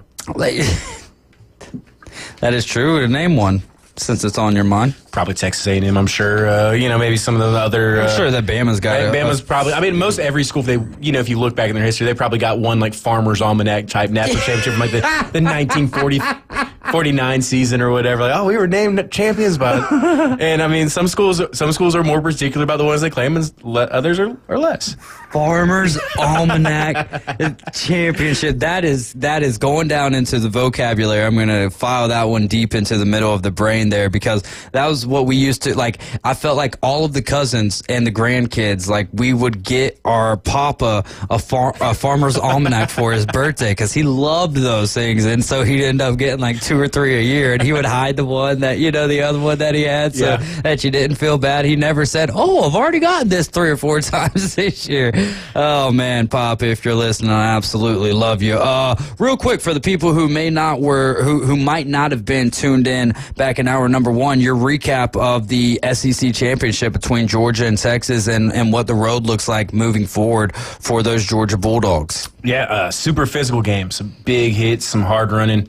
Once again, we saw Georgia dominate the line of scrimmage on defense. Like our defensive line has dominated Texas for 8 quarters and change now. I mean, I think a total of 25 tackles for loss and 13 or 14 sacks in 2 games. That's just complete domination up front. Then we saw Ewers get rattled, make some great passes, make some awful passes. And then when Beck went out, like a lot of people, I was like, I don't love Georgia's chances. But we saw a team that just really rallied around Gunnar Stockton, which is, great to see. Kind of plays at times this year, the Georgia culture was questioned with some of the arrests and some of the way the team was playing. But I think you see that, and as a fan, it's like, okay, some of that is still here. Some of that culture, and some of that connection that really carried Georgia in those last 2 national championship years. We're starting to see a little bit of that in that game. And some of these games where they've been trailing, gone into overtime, 8 overtimes. And Gunnar Stockton he looks like a kid who's tough as nails. He was compared a lot to like a bigger Stetson Bennett in a lot of the traits he had. I don't like his throwing motion quite as much as Stetson's. He's not quite as quick. He's built a little bit more like Tim Tebow. I think I'm not saying he's Tim Tebow. That's a huge shoes for somebody to fill. Yeah. I mean, Tim Tebow was a SEC legend, obviously. But I think if you're talking about like the way he plays and the style, like I think that's a better comparison than even like a Stetson Bennett. But yeah, no. Going into the game, I was like, winning the SEC is kind of whatever. We're already here, so we might as well win it. But man, like you're looking at that bracket. If we had been in Texas's shoes as opposed to our shoes, Ohio State, Oregon. Well, no. Texas would be who do they got? Texas, Clemson, then Arizona State, then the winner of Oregon, Ohio State, Tennessee. Yeah. And then you got to play. I mean, that's the thing. Is like if Georgia makes the national championship, they get somebody that comes in their backyard. Yeah. It's in Atlanta this year. Yeah. And so, like, I was seeing something like Ohio State would have to play Tennessee, then they'd have to play Oregon in the Rose Bowl on the West Coast. Texas in the Cotton Bowl or something like that, potentially. And then Georgia and Atlanta, like they're having to go pseudo home games for a lot of these teams. But I mean, you give us the winner of the Indiana Bowl and then one of Penn State, SMU, or Boise. In Miami too, so that's going to be geographically much closer for Georgia. Right. A stadium they've played in it'd be 3 times in 4 years or 3 times in 5 years now. I mean, it's not the worst draw in the world. And for a team that has had the toughest regular season schedule, the toughest path to the playoff, I ain't mad at it. Georgia's 4-0 against current playoff teams right now. I don't think anybody else has beaten more than 2. I think Oregon's beaten Ohio State and Penn State, and I don't think anybody else. They beat Boise State too, so that would they did beat 3. Yeah, fair. That's fair. I forgot about Boise State. Okay, yeah. Oregon beat Penn State in the championship game. Yep. So Georgia's 4-0 right now against current playoff teams. Played 2 more, obviously. I'm trying to think of any other team that's played another college football playoff team. I mean, obviously Ohio State played Oregon and Penn State. Okay, so 0-1. And Tennessee played Georgia. 1-1 for Ohio State. Tennessee is what? 0-1. 0-1 essentially, yeah. Georgia's Clemson is 0-1. They 1-1 because they beat SMU. Yeah. Georgia had a tough path to get it. Now that we're there, it's like, man, you couldn't ask, especially breaking in a new quarterback, right? We get the extra week of rest, the extra week of prep. And then, and Notre Dame and Indiana is going to be a really interesting game. I wish we had talked a little bit more about it maybe next week with Max. Well, we could still talk more about it. What does Max bring to the table outside of touchdown Jesus does I'm just kidding, Max. I feel like stylistically, it's a very, different teams. Notre Dame's going to want to line up, run the ball with Riley, run the ball down your throat. They're not a great passing team, or they haven't needed to be a great passing team, maybe. And then I feel like, Indiana, I don't watch a ton of Indiana, but they're going to spread you out a little more, some more RPO game. And so, if you're Georgia trying to prepare for both teams at the same time, it's kind of difficult because, this team is going to do this, the team's going to do that. And it's be interesting to see. How much do you... I feel like this is a good question. I don't think any of us have the right answer because this is a coach... this is an answer or a question for a football coach. But how much do you, instead of working on both teams or whatever, you have nightly, film sessions on both teams, but you don't put in any work. No. And all of your work is exactly what you go to each and every week working on. And then I would watch the game as a team. Is that, you know what I mean? Watch the game as a team if it's possible. Maybe make it it's not mandatory, but, if you can come, we're going to have a little pizza party or a, buffet party, whatever.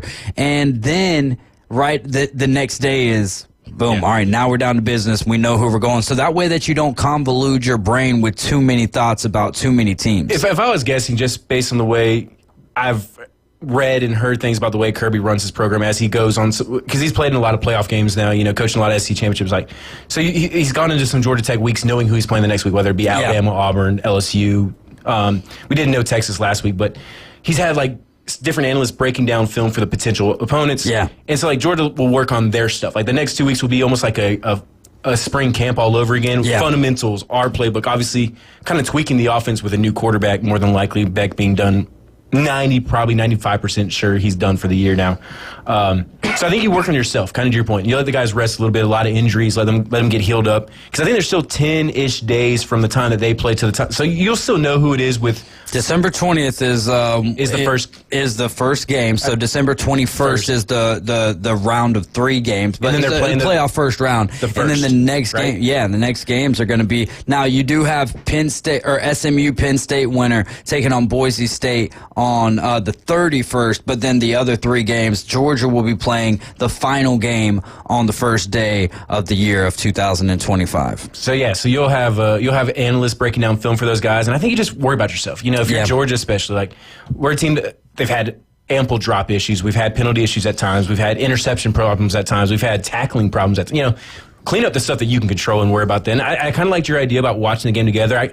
I would even maybe do it by position group. Quarterbacks watch it with the quarterback coach. Instead of the whole team, less distractions. This is what we're looking for. Running backs are going to want to look at something different and then meet the next day and see how it goes. But if there's any coach in the playoff I'd trust more to do this than Kirby Smart, I don't know who it is.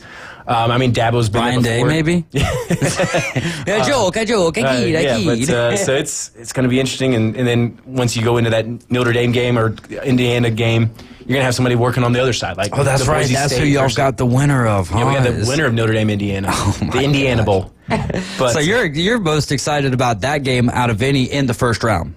Yeah, for sure. I mean, obviously that's the one you're going to care. I think we got some great games, though. I mean, for me, Texas, Clemson, it could be interesting or it could be really bad. I'm not sure which way that one's going to go yet. Kind of the same with Ohio State, Tennessee. I think that those are two of those games, right, where it's like, all right, if Tennessee beats Ohio State and Texas beats Clemson, it's like, hey guys, like, again, how many times do we have to say this? You know what I mean? Now, if it doesn't go that way, then all right. Because I'm not going to sit here and die on this hill that the SEC is prohibitively better for sure than other conferences this year, because I just don't know that to be the case. But if we get into this situation and the runner-up to the ACC champion takes care of business, and people are like, well, they were ranked number 12 and they had 3 losses. All right, good for you. You lost to the SEC twice, brother. Thrice at that point. You've already lost twice, because the third one, because it's Georgia, it's South Carolina. Their other losses to Syracuse, I believe. No. It was Louisville. Yeah, they got absolutely whooped, but it doesn't matter because they found their way into the conference championship game. But if you lose again, it's like, yes, it was Texas, but Texas really ain't that good, y'all. They've got 2 losses on their resume, both of those being to the same team. Texas is really good on one side of the ball. But I guess what I'm saying is I'm overreacting slightly. I'm overreacting slightly. You would think that their offense would be so much better than what it is. All of the weapons that they have over there, and they underperform. Last week, I kind of made the parallel to the Chiefs, right? Like, everybody thinks of Texas and Quinn Ewers and Sark, but like that defense has been carrying them all year long. And we saw it to an extent Saturday, right? Their defense was shutting Georgia down for a while. Their offense was sputtering, couldn't convert in the red zone, missed a couple field goals, had a couple interceptions, and eventually, I mean, obviously the defense gave up the game-winning touchdown, but like the offense couldn't execute when they needed to. I started watching the game on TV, but then I came out here actually to the beach for a little bit, and so on the way, I'm listening to the game right here on ESPN Northwest Florida, and one of I believe it was the color guy, could have been the play-by-play guy, but he was like, if Georgia keeps doing this, their defense is going to run out of gas soon. Yeah. Because of the long drives that the Longhorns were having at that point in time. And that proved not to be the case. Like, when I got the update that Quinn Ewers was out, I was like, oh, well, you know. Oh, Carson Beck was out, you mean? Yeah, that's what I meant. That's what I meant to say. Carson Beck was out. I was like, well, how do we feel about Gunnar Stockton, Caveman Rick? Tyler, you were talking about their execution, but, like, do you think it was more about maybe the play calling and not so much the execution, and the play calling by, like, Kirby Smart in Georgia? Because, like, early in the game, they attacked that one, was it DB or safety? I don't know. Are you talking about, like, game plan or like play calling on Georgia's side or Texas? Going both ways, like Texas like not making adjustments, and then like so if it seems like running the same thing on you and they're stopping you and you're not changing nothing, like I mean you're not helping your case, you know what I'm saying? No, I feel you. And so like if you see something like that and they are attacking like a particular player or taking advantage of somebody, get them some help, change up your scheme, do something, you know what I mean? And it just seemed like early on they didn't have any answers, or like they weren't trying to have any answers. Yeah, I mean, Texas had a few big plays. I mean, some of those were just great plays by Texas, less so than like bad plays by Georgia on some. I mean, some of them were bad plays by as far as like Daniel Harris was the DB they were attacking, and he gave up some, but he also had a couple. He almost had to pick interception down there by the goal line as well. But I mean, Georgia did a pretty good job. I mean, I'm not going to say adjusting during the, but I mean, they gave up 6 points in the first half and, 10 points, I guess, in the second half. And so it is a pretty good game plan overall. I think the biggest issue with Georgia all year long has been execution by the offense. I mean, they lead the FBS in drops. They have, they've had like 40-something drops this year. I think I heard during the ACC championship game, SMU has had 6. We probably have 2 wide receivers with more than that alone, much less the team as a whole. Sounds like the Chiefs from last year. Right? So, like, I mean, it's those, and like, everybody wants to bash the offensive coordinators. Like, when you lead the league in drops, like, your offense is going to look pretty bad. When you've had running back issues that Georgia's had with ETN being hurt at times and other things, you're going to be bad. But, I mean, I think there was some of that. I think Kirby just made better adjustments than Sark. They couldn't run the ball at all in 2 games. Now I think they've had 60 carries in 2 games for 55 yards or 55 carries for 60 yards. Like, those are the 2 numbers. So maybe it's 55 carries for 60 yards in 2 games. Basically a yard a carry. Yeah, it's basically 1.1 yards per carry. Like, you're not winning many football games when you can't run the ball at all. And to David's point, like, the time of possession in the first half, I think was like 22 minutes to 8 or something crazy. Like, it was very... But then I think Texas only ended up with like 32 minutes of time of possession. I mean, the second half was almost the exact opposite. It was almost a flip-flop of the first game. Yeah.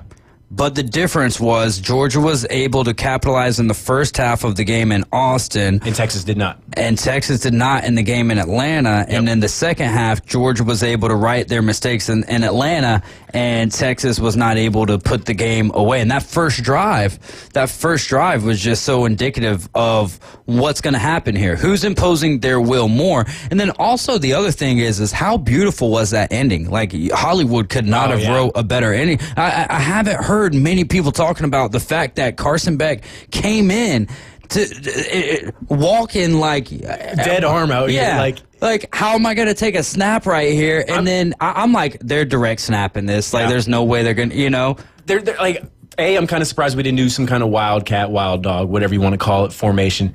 B, like, why do they have it hand him off with the right hand instead of the left hand? Like, there were so many things about that play. I mean, obviously it worked. But to your point, you couldn't have written a better ending. Like, he gets hurt, goes out, comes back in for the final play, hands it off, touchdown. Trevor Etienne's like, man, that was the best handoff of my life. It's obviously just living in the moment because. Hey, but how happy was he after the game? Man, it's funny. That's why he came. This is why I'll come to Georgia, man. In July, he came to Georgia because he wanted to play in December. And what do? He's scoring touchdowns in December. And man, it's 5 touchdowns in 2 games against Texas. Not too bad. No, not too shabby at all. Well, we've got a whole lot more coming. We need to talk a little bit more about some of the other conference championship games. Maybe a guy that scats and his first name goes by the way of Cam. But we'll talk a little bit more about those squads and those games when we return. We're also going to take your calls, 850-215-6290.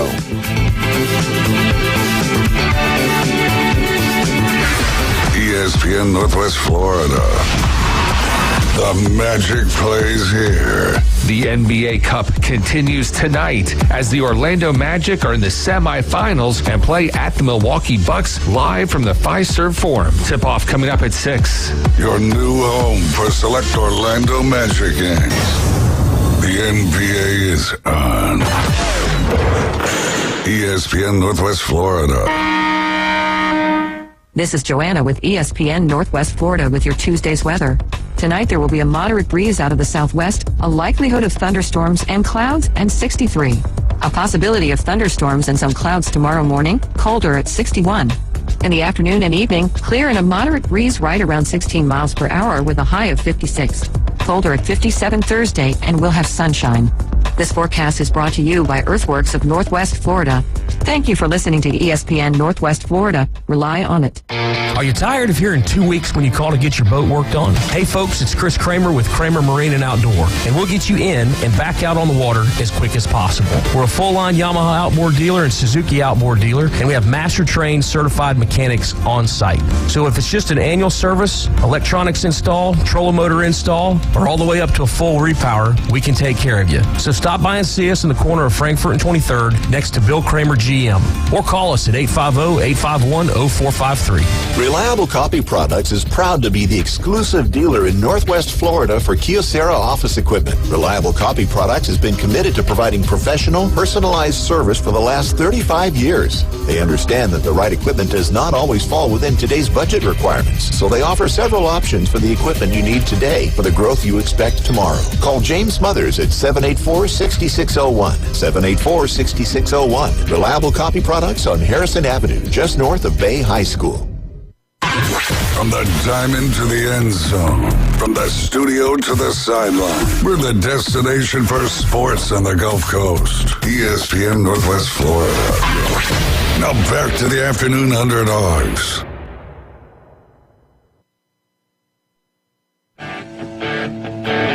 We're back. You're right over the Afternoon Underdogs here on ESPN Northwest Florida. Told you guys a little bit about this earlier, but I haven't even told you that we are airing the Magic game tonight here. It's a little NBA Cup action, and they are going to be taking on the Milwaukee Bucks. So Magic and the Bucks tip off tonight at 6 p.m. This is the Afternoon Underdogs here on ESPN Northwest Florida. Caveman Rick, what do you have for us? Yeah, we just had a Thanks call for riding with the Afternoon Underdogs. Tim, he's just pulling in, getting home, so he doesn't want to hang here on the phone and talk to us. That's ridiculous. Tim, if you're listening, call back. No, I'm just kidding. I hear you. But so he was mentioning about how last year, FSU, they, undefeated. So we're going to go back 365 days for no reason. Gets Let's hurt, go ahead. And obviously, they don't make it to the playoffs.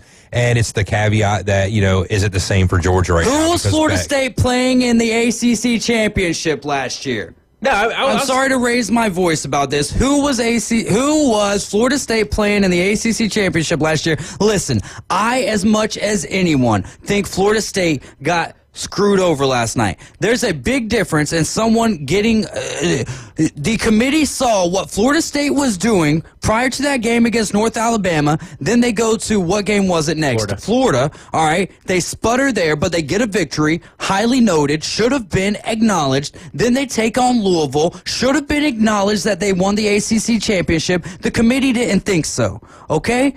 But this whole notion of Georgia, it's laughable. It's absolutely laughable to me. The biggest issue with that... They beat Texas and they were down. Well, the biggest issue with that comparison is last year, there were no automatic bids. There wasn't 12 teams. This year, there are automatic bids for the top-ranked conference champions. If Florida State was undefeated this year with the same situation, they would still be in the playoff. Georgia is because the automatic bids exist. They couldn't leave them out if they wanted to. They would have to drop Georgia to 28th to not be in the playoff this year, which is fine. I think where the argument could actually grow some legs is had Georgia lost that game and Carson Beck is out. Sure. Then it becomes legitimate. That's the much better argument at that point. If Georgia loses, do they still get in? Right. I think the answer is probably yes. But that's the argument. Again, Georgia with 12 teams, yeah. Right. With Georgia winning, 100%. they took it out of the committee. And granted, in Florida State's offense, they won, and they thought they took it out of the committee's hands as well. Exactly, and they did. That's the thing is, you're never going to get an argument from me personally, that Florida State, I will never say that Florida State should not have been in the playoff last year. I don't believe that. I feel like the committee did the wrong thing. As an Alabama fan, I will die on that hill no matter what anyone else says. I will agree, just like this year, where SMU, Alabama, is there an argument? Yes, there's a debate that you can have. There's a debate that was had. The fact of the matter is the committee got it right. Had they went with Alabama, I don't think I would be as strongly saying the committee got it right, but I'd be like, come on now. If you're so blind to the fact that you don't see how they did this, then you just see what you want to see. And that's the issue with people these days is they don't look at it from both sides of the fence, right? And that's where I'm like, I have to look at it from, not even because I do this, but that's just how I've always looked at things in general, because it obviously not obviously, I think that's a strong word to use there, but it helps be able to. But that's the one argument I think that really grinds my gears a little bit is the fact that people are like, oh, well, Georgia lost their quarterback. They should be in. It's like, no, listen, the committee saw you sputter. The committee saw you sputter. Your defense held you into games. Your offense could not move the damn ball. Okay? That was the truth last year. Your offense could not move the ball. You played a terrible defense in Louisville last year. You couldn't move the ball against them, okay? You could barely do it against a trash Florida team last year, a team that trashed you this year. All right? I'm just saying. You get your time to cry. That time is over, Florida State fans. That time is over. All right? Listen, we haven't been dogging them, but when people want to call in like that, all right. That's why you got off the phone, Tim. That's why you got off the phone, because you knew what was going on. I'm being highly facetious right there. But that's his calling back. He's like, I'm not going to stand for this. And I'll take it, Tim. I'm sorry. But that's like saying, SMU got the death penalty for paying players. And so why are we allowed to pay players today? Yeah. It's just a different system. Sure, it was only 1 year, 6 months, or 12 months, whatever. And I understand, because that was everybody on Twitter, right? Everybody on Twitter was like, oh, Georgia lost their quarterback. This means they have to be left out of the playoff. And I understand that. But the system we have in place says the top 5 conference champs, Georgia's a conference. It was out of the committee's hands. Georgia took it out of the committee's hands by Trevor Etienne scoring that touchdown in overtime. Who we got here? Oh, Chef Ross. All right, man. I was hoping for some heat here. What do you got, Chef Ross? Well, you bring the heat anytime that you're smoking anything, my man. What's going on, brother? So here's a point that I've thought. Last year they put Alabama instead of Florida State, the SEC over the ACC. Is it a makeup? SMU got in above Alabama this year? No, I don't think it's a makeup at all. I think it was this. Here's the thing. Alabama loses to Oklahoma by 3. Possibly. I hear everyone using the Vanderbilt, but this is, I think everyone's using the Vanderbilt thing because the same way that they don't want, or the same reason they think Alabama always gets in, because of brand. This was a much better Vanderbilt team than what we've seen in the past. That's still no excuse, right? That Oklahoma loss, there is no excusing that. There's no excusing that loss. Now, had they lost by 3 or something, then maybe that strength of schedule, then you can actually start looking at that. But I don't think that this was the committee saying, let's make the ACC happy here, rather than, make the and also let me say this, Chef Ross, I don't think that I've heard that point of view or that perspective yet. So I do appreciate you bringing that. I don't think that myself. Tyler, go ahead. No, there is some irony to Bama getting left out for an ACC team after. Like, there is definitely the irony there. I think, but at the end of the day, like, SMU it's 11-1 versus 9-3, and to Saban's point, like he said, if they should have been flip flop, they should have been flip flop before the game, and not after the game. Yeah, and because the thing is, at that point, if SMU drops out because they lose to Clemson on the last second field goal, then why was Indiana safe? Why was Notre Dame safe? Why was Tennessee safe? Like, why were all these other teams who didn't have to play that night safe? And I think, like I said, I think what we saw was a reseeding much more than a re-ranking on Sunday.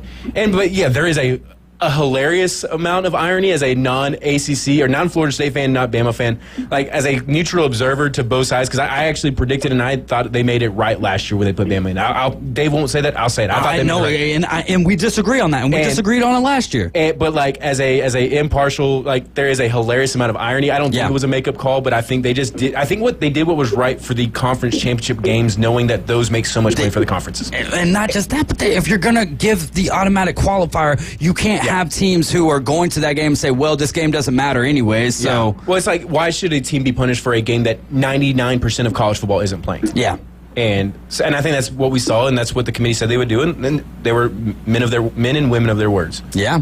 No, I really do love that point, though, Chef Ross. I think that I think it's funny. I think that it brings, a side of humor to it, and I think that there's that there could have been a reality to that. But I think that the truth is as much as people want to say, oh, well, if Alabama and SMU played, we don't know.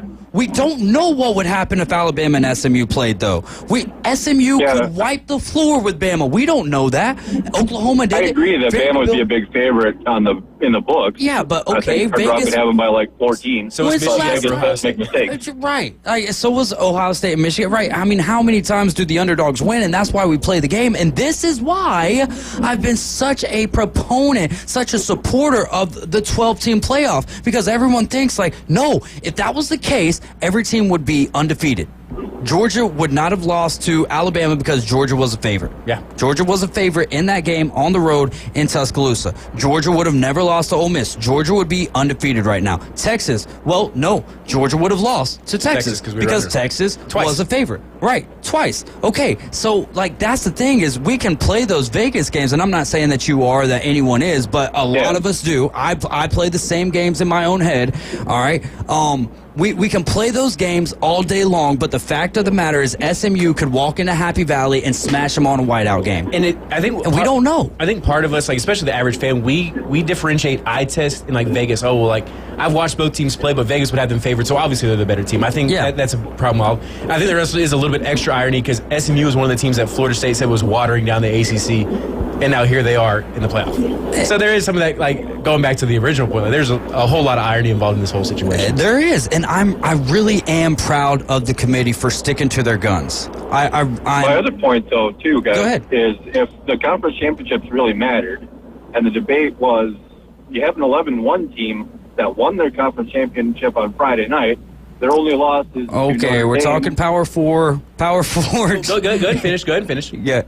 But their only loss is Notre Dame, who is in the championship as well, is Army. They put a good enough resume that their strength schedule, I believe. Let me blank that resume for you real quick. Tell me what that score of Notre Dame and Army was. Like 49-14 somewhere? Okay. All right. So the team. Okay, they did. All right. The team, Boise State, right? They have one loss on their resume. It's to the number one team in the land. Tell me what that score was. That was a close. There's your answer. There's your answer. That's all. I think we saw it with even the initial rankings going. Like, I don't think Army got any higher than like 19th in the playoff rankings because they were undefeated.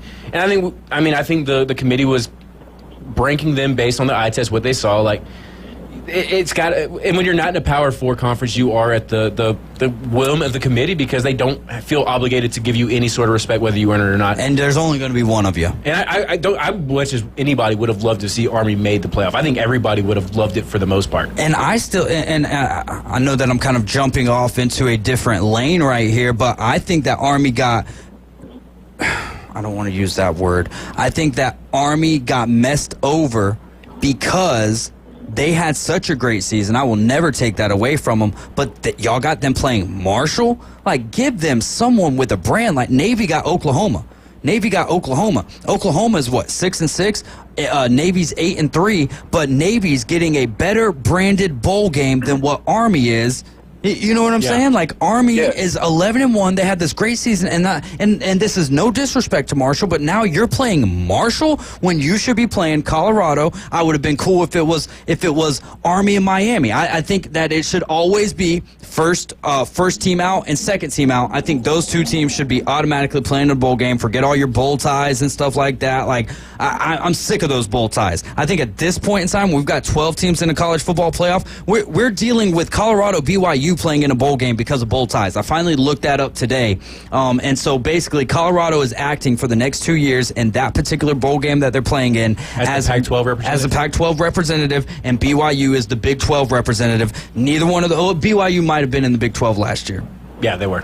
Okay, so cool. But get rid of these bowl ties. Like, let's just let the conference, let the bowls pick who they want to play. Right, but have better matchups, good matchups. Yeah, have comparative records, and so when you're an 11-1 Army team, 9-3 Marshall doesn't cut it. It doesn't cut it. And Chef Ross, that argument has been brought up a lot about, like, you know, the conference championship matters, but we knew going into this, it's 4 conference and their championships really matter, and then it's the next best group of 5 conference champion, because if we're going to throw around, oh, you know, you're a conference champion, all right, well, look at the Ohio Bobcats and what they did to Miami of Ohio. Like, you know what I mean? Like, that's, and I get it.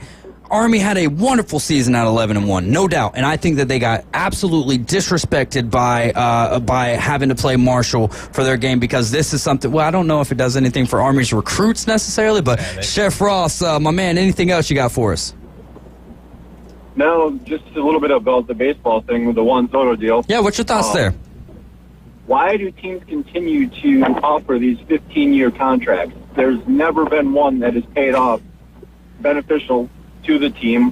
Why would a player want to lock themselves up for so many years when they can hit free agency 2 or 3 times more and make more money out of this? I just don't understand the 15-year contract. Well, what if he gets hurt somewhere in between there? I mean, the money's guaranteed, but you're saying these shorter deals. If you do a 6-year deal and you get hurt after 5 years to where, like, you can't play again, well, now you don't have 10 other years of getting, paid. And I think like you do, Chef Ross, on that, but that's such a great point. And I'm just saying, like, if you can lock up your money now and get it guaranteed, and you can get guaranteed like $750 million with a B dollars, I'm not, not signing. I'm going to sign on that dotted line. $750 million. I'm signing. Yeah, I mean, like, I'm going to sign for 25 years. What was it? Didn't our president just send over Juan Soto type money over there? That's a joke. Just because we were talking about that before the show even started. Chef Ross, my man, have a wonderful rest of your evening, my friend. All right, thanks, guys. Yes, sir.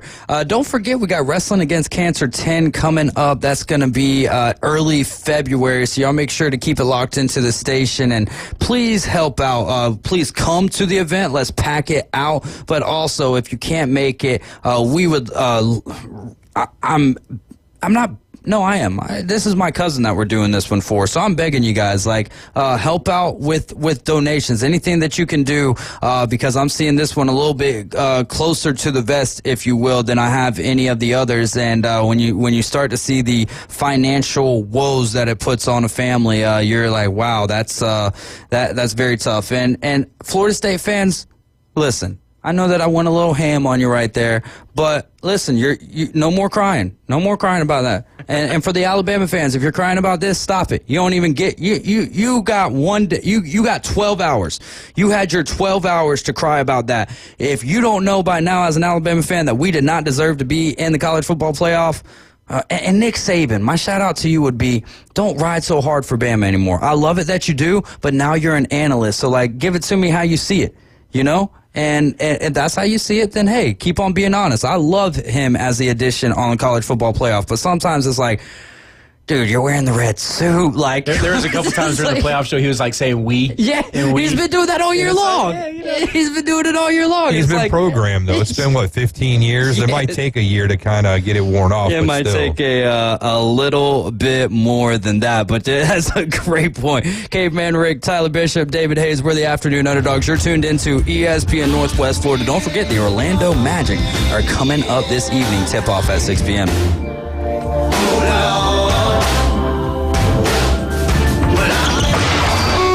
ESPN Northwest Florida, the Paul Feinbaum Show. Legend, go right ahead. Meet Bash from Boulder, Colorado. Like, you know what they say, ladies first, Legend. Go ahead. Hey, everything off your chest before I am stop stuttering about some lady bull crap and spit out whatever you got in your mouth. Paul Feinbaum, weeknights, 6 to 10 on ESPN Northwest Florida. This is Joanna with ESPN Northwest Florida with your Tuesday's weather. Tonight there will be a moderate breeze out of the southwest, a likelihood of thunderstorms and clouds, and 63. A possibility of thunderstorms and some clouds tomorrow morning, colder at 61. In the afternoon and evening, clear and a moderate breeze right around 16 miles per hour with a high of 56. Colder at 57 Thursday, and we'll have sunshine. This forecast is brought to you by Earthworks of Northwest Florida. Thank you for listening to ESPN Northwest Florida. Rely on it. Ellis Agency Insurance has been serving Panama City and Bay County for years. They offer a full line of affordable insurance coverage of all types. Many people are attracted to Ellis Agency Insurance because of their friendly, knowledgeable staff. Call independent agent Johnny Ellis for a true comparison of your personal or business insurance. Ellis Agency Insurance at the Old Cullen Insurance location, 1134 Harrison Avenue, across from Dandy Donuts and Deli. Call 763-1627. Hey folks, Chris Kramer with Bill Kramer GM. And the best place to listen to the Inside Drive with Ryan Mulvey is inside a brand new vehicle from Bill Kramer GM. And I want you to know we've got 10 times the amount of inventory on the ground as we did this time last year, and darn near all of them are discounted. So shop us online at BillKramerGM.com or visit us the corner of Frankfurt and 23rd. We'll make it easy and take great care of you. We're live and local. From Camp Helen State Park to the historic Martin Theater. Definitely time to let our hair down and have some fun. It's the Afternoon Underdogs. 104.3 ESPN Northwest Florida. And this is our final segment on this Tuesday afternoon. Again, do not forget about the Coach James Hale show in the morning from 7 to 9. They've got a great cast on that show, and they get you all up to date on high school and college football. You also have the Inside Drive with Ryan Mulvey and Jay Henley. I definitely do appreciate the calls, 850-215-6290. We can finish this show with calls if you guys would like to. Got about 11 minutes left. One other one that we didn't get to. It wasn't a call, but it was a text earlier from LSU Jeff. Rumor said if Ewers doesn't go pro, but he stays at Texas, Arch Manning transfers. I think that this is an interesting situation here because Sarkisian is there with a conversation that he's got to have with both quarterbacks. Do you say, Quinn Ewers, I think you should transfer. You could stay here, but you're going to be the backup and we're going Arch here. Or does he say, all right, Arch, you can go? Caveman Rick, you looked eager to go. Oh, I heard earlier today that was on the contrary, that basically that Arch Manning is like the heir apparent. He's playing next year, and that if anything, if Ewers wants to keep playing in the college, he's got to go someplace else. I would go as far as to say this. If Steve Sarkisian were to let Arch Manning leave that program, Steve Sarkisian might get tarmacked. Yeah, I would think so. From Austin. Because you got him to come here. We wanted Arch Manning, and you're just going to let him go in favor of a guy who proved like some days he's good, some days he's not. And he's hurt a bunch too. Yeah. Well, it's really interesting because either way, you're probably only getting 1 year, right? Because the odds of Arch coming back for a fourth year, I mean, Peyton did it, so maybe it is a thing. But you're only banking on having one of them for 1 year. Yeah. So, like, if Sarkisian would be willing to let Arch walk in favor of viewers, I think that says more about Arch than anything. If he were to be in favor of that. If he was okay with letting Arch leave because Quinn was wanting to come back, what does that say about Arch Manning? Like, maybe he's not the quarterback that everybody's hoping he is. Right, but do the boosters even want to find out? No, they don't want to find out. That's what I'm saying. And then what if he were to go to a place like Texas A&M? It's like, yeah, you lost your job, bro. You lost your job. You get tarmacked. But they would find a way to say that you did something in your contract you were supposed to do. They would Mel Tucker you, bro. They would Mel Tucker you. You're probably right. For real though, like and here's the thing is we really don't know. Look, we've seen some flashes, but we don't know is Arch Manning the real deal. And so I think it would be interesting if he did end up going somewhere else. Like, does he have success? Does he not? How crazy would it be if Arch Manning did go someplace else and then he fell flat on his face and he was nothing what everybody thought? You know what I mean? To add to that, Texas fires Sark that year, right? Yeah, before he even coaches the game. Because he lets Arch walk. And then Arch goes somewhere to let's go Ohio State. He goes to Ohio State and they have 4 losses. And he plays the whole entire season, but he's like 17 touchdowns, 13 interceptions. Just not the guy. 2,300 yards. Like, you know what I mean? Just pedestrian as it gets. And then Sark's just sitting there like, I mean, I tried to tell y'all, but nobody wouldn't listen, you know? Yeah. Yeah, that would be, like I said, I don't think that's a conversation they're going to have. I think Ewers is probably fairly aware, like, hey, if I want to play next year, it's got to be somewhere other than Texas. Yeah. He probably knew that coming into this year. There was some kind of rumors last year, like, that Arch would transfer if Ewers came back this year. And so, like, him coming back next year. And I wouldn't blame Arch. At a certain point, you want to play if you believe you're that good and everything else. But, I don't think I would not be surprised at all if Ewers is somewhere in college next year and not in the NFL. But are you feeling that way about Jalen still, too?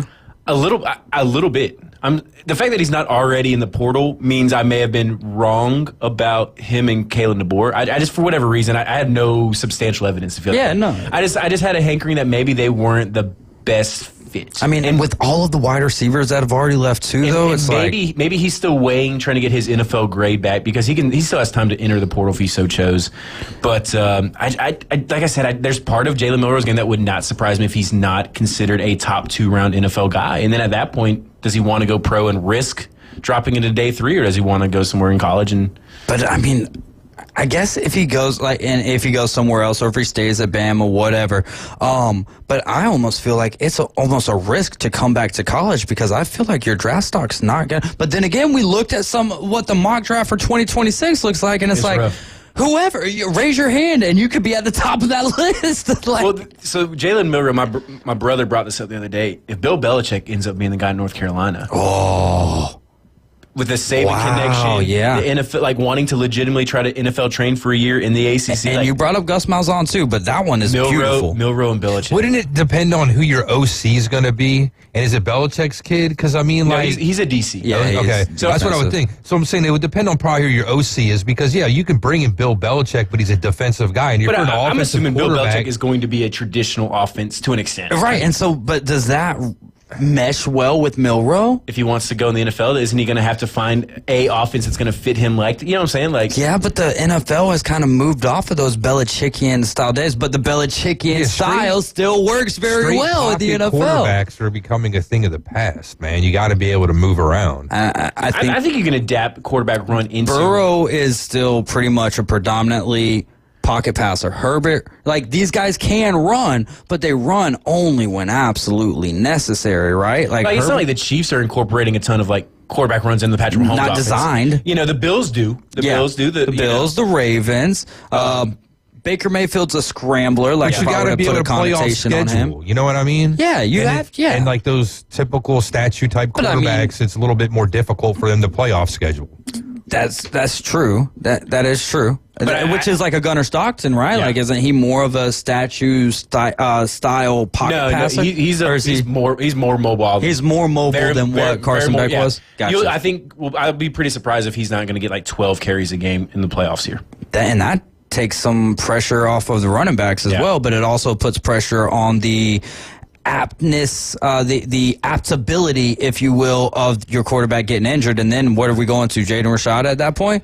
So they say that get your money, Cub. I mean, somebody's gonna have to go into that point. I think it wouldn't surprise me if you see packages for somebody else anyway. But I mean, at that point, you always got to assume your quarterback can get hurt. Whether because it's not like Beck got hurt running, right? You know, guys get hurt all the time not running. But and then all of a sudden we're in like Cardale Jones territory at Ohio State, going third quarterback. Okay, so and then you can take that Florida State argument, right, which was last year, and Ohio State 2014. Who was it? Was it J.T. Barrett? Then was it J.T. Barrett and I'm gonna think of it here in a minute, but anyways, they go to Cardale Jones and had Terrell Ohio Pryor? State. No, I don't think it was Terrell Pryor. It was. Anyways, and keep thinking of it. I'm trying to bring up the depth chart over here, but had Ohio State lost or maybe Braxton Miller. There you go. Had that team not absolutely beat the tar out of Wisconsin in the Big Ten championship, then we don't know if Ohio State ends up being in the college football playoff. And that was with 14. I would say they probably are, because what also people seem to forget about last year was playoff being 4 teams was so unique that we had 5 1-loss or 0-loss Power 5 conference. That was the first time in the history of the 14 playoff that we got to that conundrum where how do we leave one of these conference champions out? And again, ended up being Florida State, unfortunately for them and their fans. I understand the rationale behind the committee's decision. I understand why Florida State fans do not, and that's fine. But it was just such a weird, I would say in probably 8 of the other 10 playoffs, Georgia gets in last year. Yeah. It was an unfortunate situation. I'm not trying to say we were less fortunate in Florida State, but it was just such a weird situation last year with the way it played out for Florida State, the way it played out for the other 5 conference champions, or the other 4 conference champions. Even Oregon, right? Losing to Washington twice is what are you doing? Yeah, there's years there's years that maybe they would have gotten in. Mm-hmm. So it was just an unfortunate situation for a couple teams, and it was kind of weird that it came on the eve of the 12-team playoff. We definitely need a 12-team playoff because look at this year. And then now we've still got people complaining about who got left in and who got left out. I mean, it's funny how we thought maybe the arguments would change. No, the arguments just changed on who, what positions were. And I think we were having that same exact, you can go to 64, and I don't think people are going to be like, I don't care. They're still going to be fans of those teams. We should have been 64, not them. We only lost 5 games. And we lost 5. You're going to have arguments. I'm sure it happens in March Madness with 68 teams. Oh, yeah. And people are still, I don't think that they're as relevant because we're talking about but there still is, because sometimes those first team outs are teams who make deep runs in the SEC tournament and aren't able to make it. Or you go to one of the predominantly great basketball conferences with the ACC, right? And they make this run in the ACC tournament, terrible in the regular season, but prior to or to the conference games, but prior to that, during the early goings of the season, they're sitting there taking down non-conference opponents like it's nothing. Then they have that a bad conference season, they get in the conference tournament, make a run, but then they get left out, and people's Ken Palm didn't say that, so there will always be arguments as long as there's fans, and fans is short for fanatics, so that's what we are, and that's why we love being able to have these passionate conversations. Do you think if there was a BCS computer style ranking like we used to have in the BCS system, instead of a committee, and we just took those 12 teams, Bama would have been in ahead of SMU? Well, I'm just saying, so we used that and seeded it the same way. Even if we did it that way, do you think there'd be less argument because there's not a committee, it's just the computer formula, or do you think people would still be complaining? They would say that the computers are stupid. They would say that you need to work on your At least with the AI. computers, you know what the variables already are. You know what I'm saying? Do you, or do you trust that the computer? In the BCS, we knew what they looked for, strength of schedule, the wins, losses, all that kind of stuff. But do you know that on that computer that is spitting it out, that it has not been manipulated? No, and that's the whole thing. That's the thing, is we could always poke holes in anything. And stuff like that. It is. So, you know what I mean? We get Elon Musk and Tesla to come up with the AI that will create the. I think we just need to have an election Saturday or an election Sunday for college football playoff, and everyone cast their vote. List of all the variables that they consider, and maybe in order of what they take. They kind of more did serious. Do that though on their first night of putting them out. Make their discussions public. 20 seconds. And make their votes public. I think public accountability. I think that's what it needs to 100% be. But are we going to get to that? No. We've got the people who's telling us what Reese Davis on ESPN saying we don't know what they are. I was like, yes, you do. We've got to go. The cheating scandal was the head of the playoff committee. Hey, we're out. Jesus loves you. So do I. Y'all have a great evening. We'll see you here tomorrow back at 4.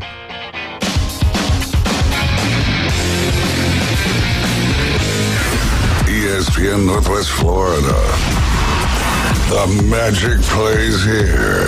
The NBA Cup continues tonight as the Orlando Magic are in the